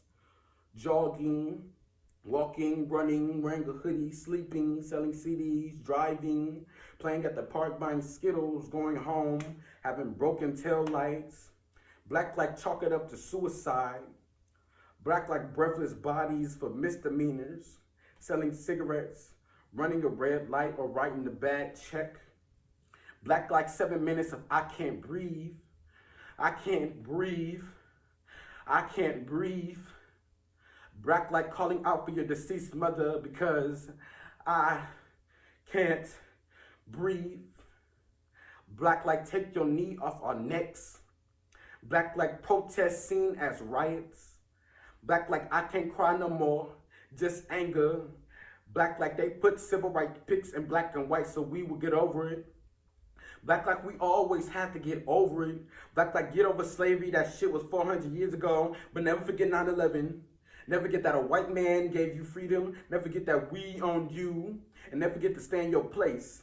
But you forget the countless names. You forget the rigged system. You forget the beatings, the deaths. You forget the history. Shit, you forget the truth. But we will never forget that we are black like MLK, Rosa Parks, Harriet Tubman, Malcolm X, W.E.B. Du Bois, and Sojourner Truth. Thank you. Hi, my name is Annabelle. I'm a junior at Cleveland School of the Arts. And then this is my poem called Click. He paints me black and stains me blue, from microchips to my bruised lips, from orating and code, in his palm waiting for him to devote, my senses updating for the next download. My moon in Taurus, I'm big, bold, and blue. Add him to my cue, play him over and over, find us in the cloud. He's big, bad, and loud, I like the way he sounds. Blinded by all the lights, rolling up, take a bite, staying up every night, studying poetry to recite. Click on my website, buy and sell the spotlight, except for you that's copyright, stealing credit for like.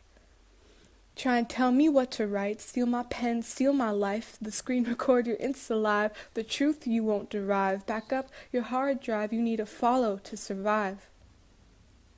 Through a disc, through your window, broken glass on your pillow, new emblem for your ego, set your settings incognito, play back that old Gambino, yes I am a pretty Negro, write a comment for the culture, eyes resembling a vulture, kill a brother for the numbers, wasting summers high on uppers, love to exploit a lover, watch that video buffer, the sex gets rougher, let your cursor hover.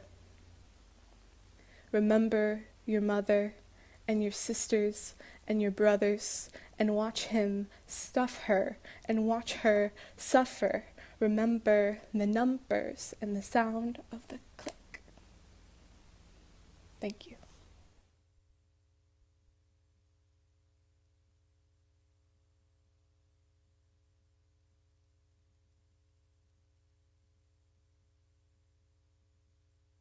I'd rather be black as day, proud as gay. I could be the last one standing. I'll stand with pride. I'll wipe my eyes as they tear. Mama said don't let them see you cry. My whole body could be aching. Pains and all, I'll take it to the chin, hoping that the pain resolves. Not the type to wish it away. What kind of pain dissolves? Living in a lifetime of struggle, my people's pain revolves. My city was Pittsburgh strong when them people got hit. but we had to resist all summer for a man who was lynched. Tired of crooked politicians who all lie in the pinch, bodies laid across the concrete, inhaling the stench of blue officers forgetting that they signed up for this, comparing our occupation to the skin that was hated and whipped, tainted and flipped. I'd be crazy not to know my people are painted and dipped, even after being shaken and tipped, packed like sardines. It was thieves that had us labeled and shipped. I feel I got genes of kings, a bloodline of royalty, queens and things. They don't look until it gets extreme in things, but black is still here. We supreme in things. They can never get rid of us. They just dream in things. They've been on the side of evil. You know them demon things. Our mayor is after activists. Welcome to the black and yellow red state. Know just where you're coming, where your head lay. Bones lie beneath, holding spells no one would ever tell. We'll probably all go to hell, to wallow in the pits of our own ruins. But I'd rather be black as day, proud as gay, and fighting for my people while I do it. Hello, I'm Richard Lawson. My wife Tina Knowles Lawson and I are the founders of the Waco Theater Center in Los Angeles. At Waco Theater Center, we center the youth. Our core programs include Tina's Angels, a year-long mentorship program for teenage girls, and Richard's Warriors, a mentorship program for teenage boys. We know firsthand that in order to raise happy, healthy, whole, high-functioning young adults, we must deeply invest in their education and in the development of their character. We must find their individual voice and be unafraid to use that voice in the face of life's trials and tribulations. When we first learned of the work of Dr. Leah Lewis, founder and executive producer of GLAAWC, we knew that there was an opportunity for a national partnership that could connect us all in this critical work of supporting the work of young talent. Indeed, we know a little something about that. That's why we want to encourage the youth of both Cleveland and of Pittsburgh, two cities facing tremendous challenges. We believe you all are overcomers. For this reason, we are excited to announce that in December, we will highlight the top 4 winners of the 2020 GLAAWC Youth Spoken Word Competition during our I Got the Mic Spoken Word program. That's right. The winning performance of tonight's event will be a part of I've Got the Mic and will be displayed for the global audience. Congratulations to tonight's winners. We are thrilled for you and we thank God for your gifts. Take care of yourselves and each other. There is more to come.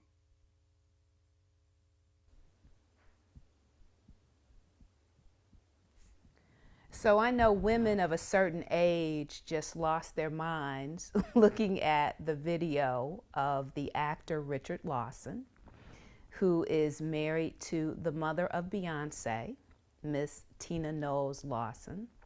And yes, GLAAWC has forged a relationship with the Waco Theater Center in Los Angeles. And in December, the 4 winners of our youth spoken word competition will perform in an open mic competition hosted by Mr. Lawson, Mrs. Lawson, and the Waco Theater Center of Los Angeles. So GLAAWC 2020 produced some wonderful surprises this year, most notably for those 4 young people representing Cleveland and Pittsburgh. Layla, Deontay, Annabelle, and Amani. We will send them off. That's metaphorically. I'm sure the competition will still take place virtually as a result of COVID-19. But we are blessed. We are blessed to have had this turn of events. And we are blessed to support the work of young artists, old artists, middle-aged artists, anyone who wants to write and create. Know that GLAAWC is here for you, and we will return in 2021. I want to take just a moment to thank some individuals who helped me make this year's GLAAWC 2020 conference a success. Jumar, Nate, BJ, who I forgot to mention yesterday, Demetria, Shonda, and Ali. Each of these individuals really propped me up on the left, on the right, in the back, and in the front. GLAAWC 2020 would not be the success that it was without their support. I also want to highlight some elements that are on our website and will remain on our website. Please, please participate in the traveling stanzas that was produced by the Wick Poetry Center of Kent State University. It is a place where you can go and find creative writing prompts based on the work of our literary keynote, Pearl Clegg, the notable playwright, August Wilson, and also the first recipient of the Alice Dunbar Nelson Lifetime Achievement Award, Miss Rita Dove, and others. You will also find the GLAAWC 2020 playlist on the website. So visit it and enjoy the music that inspired me and encouraged me as I was crafting the program for GLAAWC 2020. And for those of you who know me, you know that I keep it moving. So I want to announce that we will begin the 3rd annual installment of a lecture series that I produced for the Cleveland Public Library called Turning Your Art into a Business. We will launch that next week, next Saturday, October 10th. Yes, there will be information on the GLAAWC website about it. We will launch it next Saturday, October 10th. It will begin at 10:30 and end at noon. And our first speaker is the seasoned animation producer, Marcia G. Jones. Marcia G. Jones will lecture on the business of animation. She has 25 years experience. She is the go-to line producer, particularly when productions are in trouble. So you'll find more information on the website about that, and I will also do e-blast about it, and you can find additional information through the Cleveland Public Library. Again, that session is called Turning Your Art into a Business. So GLAAWC 2020 is now officially closed. I will see you again. I will see you again in 2021. All of the sessions that you were able to witness this weekend will be available. They will stay up on Facebook. They will be available on our website. We're going to do some organizing there. And soon and very soon, we hope to have them up on YouTube.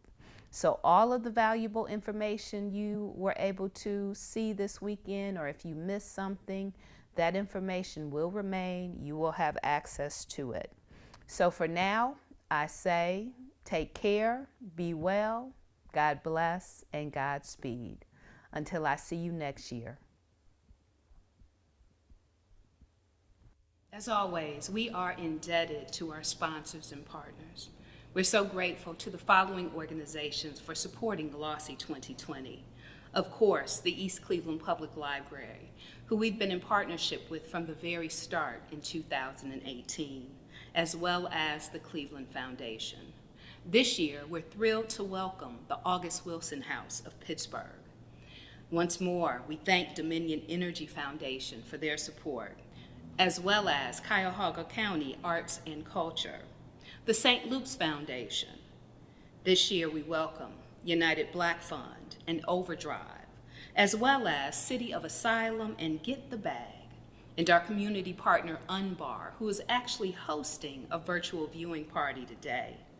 Our institutional partners include the Cleveland Metropolitan School District, specifically the Cleveland School of the Arts, Manchester Academic Charter School in Pittsburgh, Case Western Reserve University, who's been with us from the very beginning, the North Coast District, the National Speech and Debate Association, and our literary partners are Literary Cleveland, Publishing in Color, City of Asylum, Write Pittsburgh, and for these organizations, we are deeply indebted, for they allowed us to bring this programming to you free of cost. But of course, donations are welcome.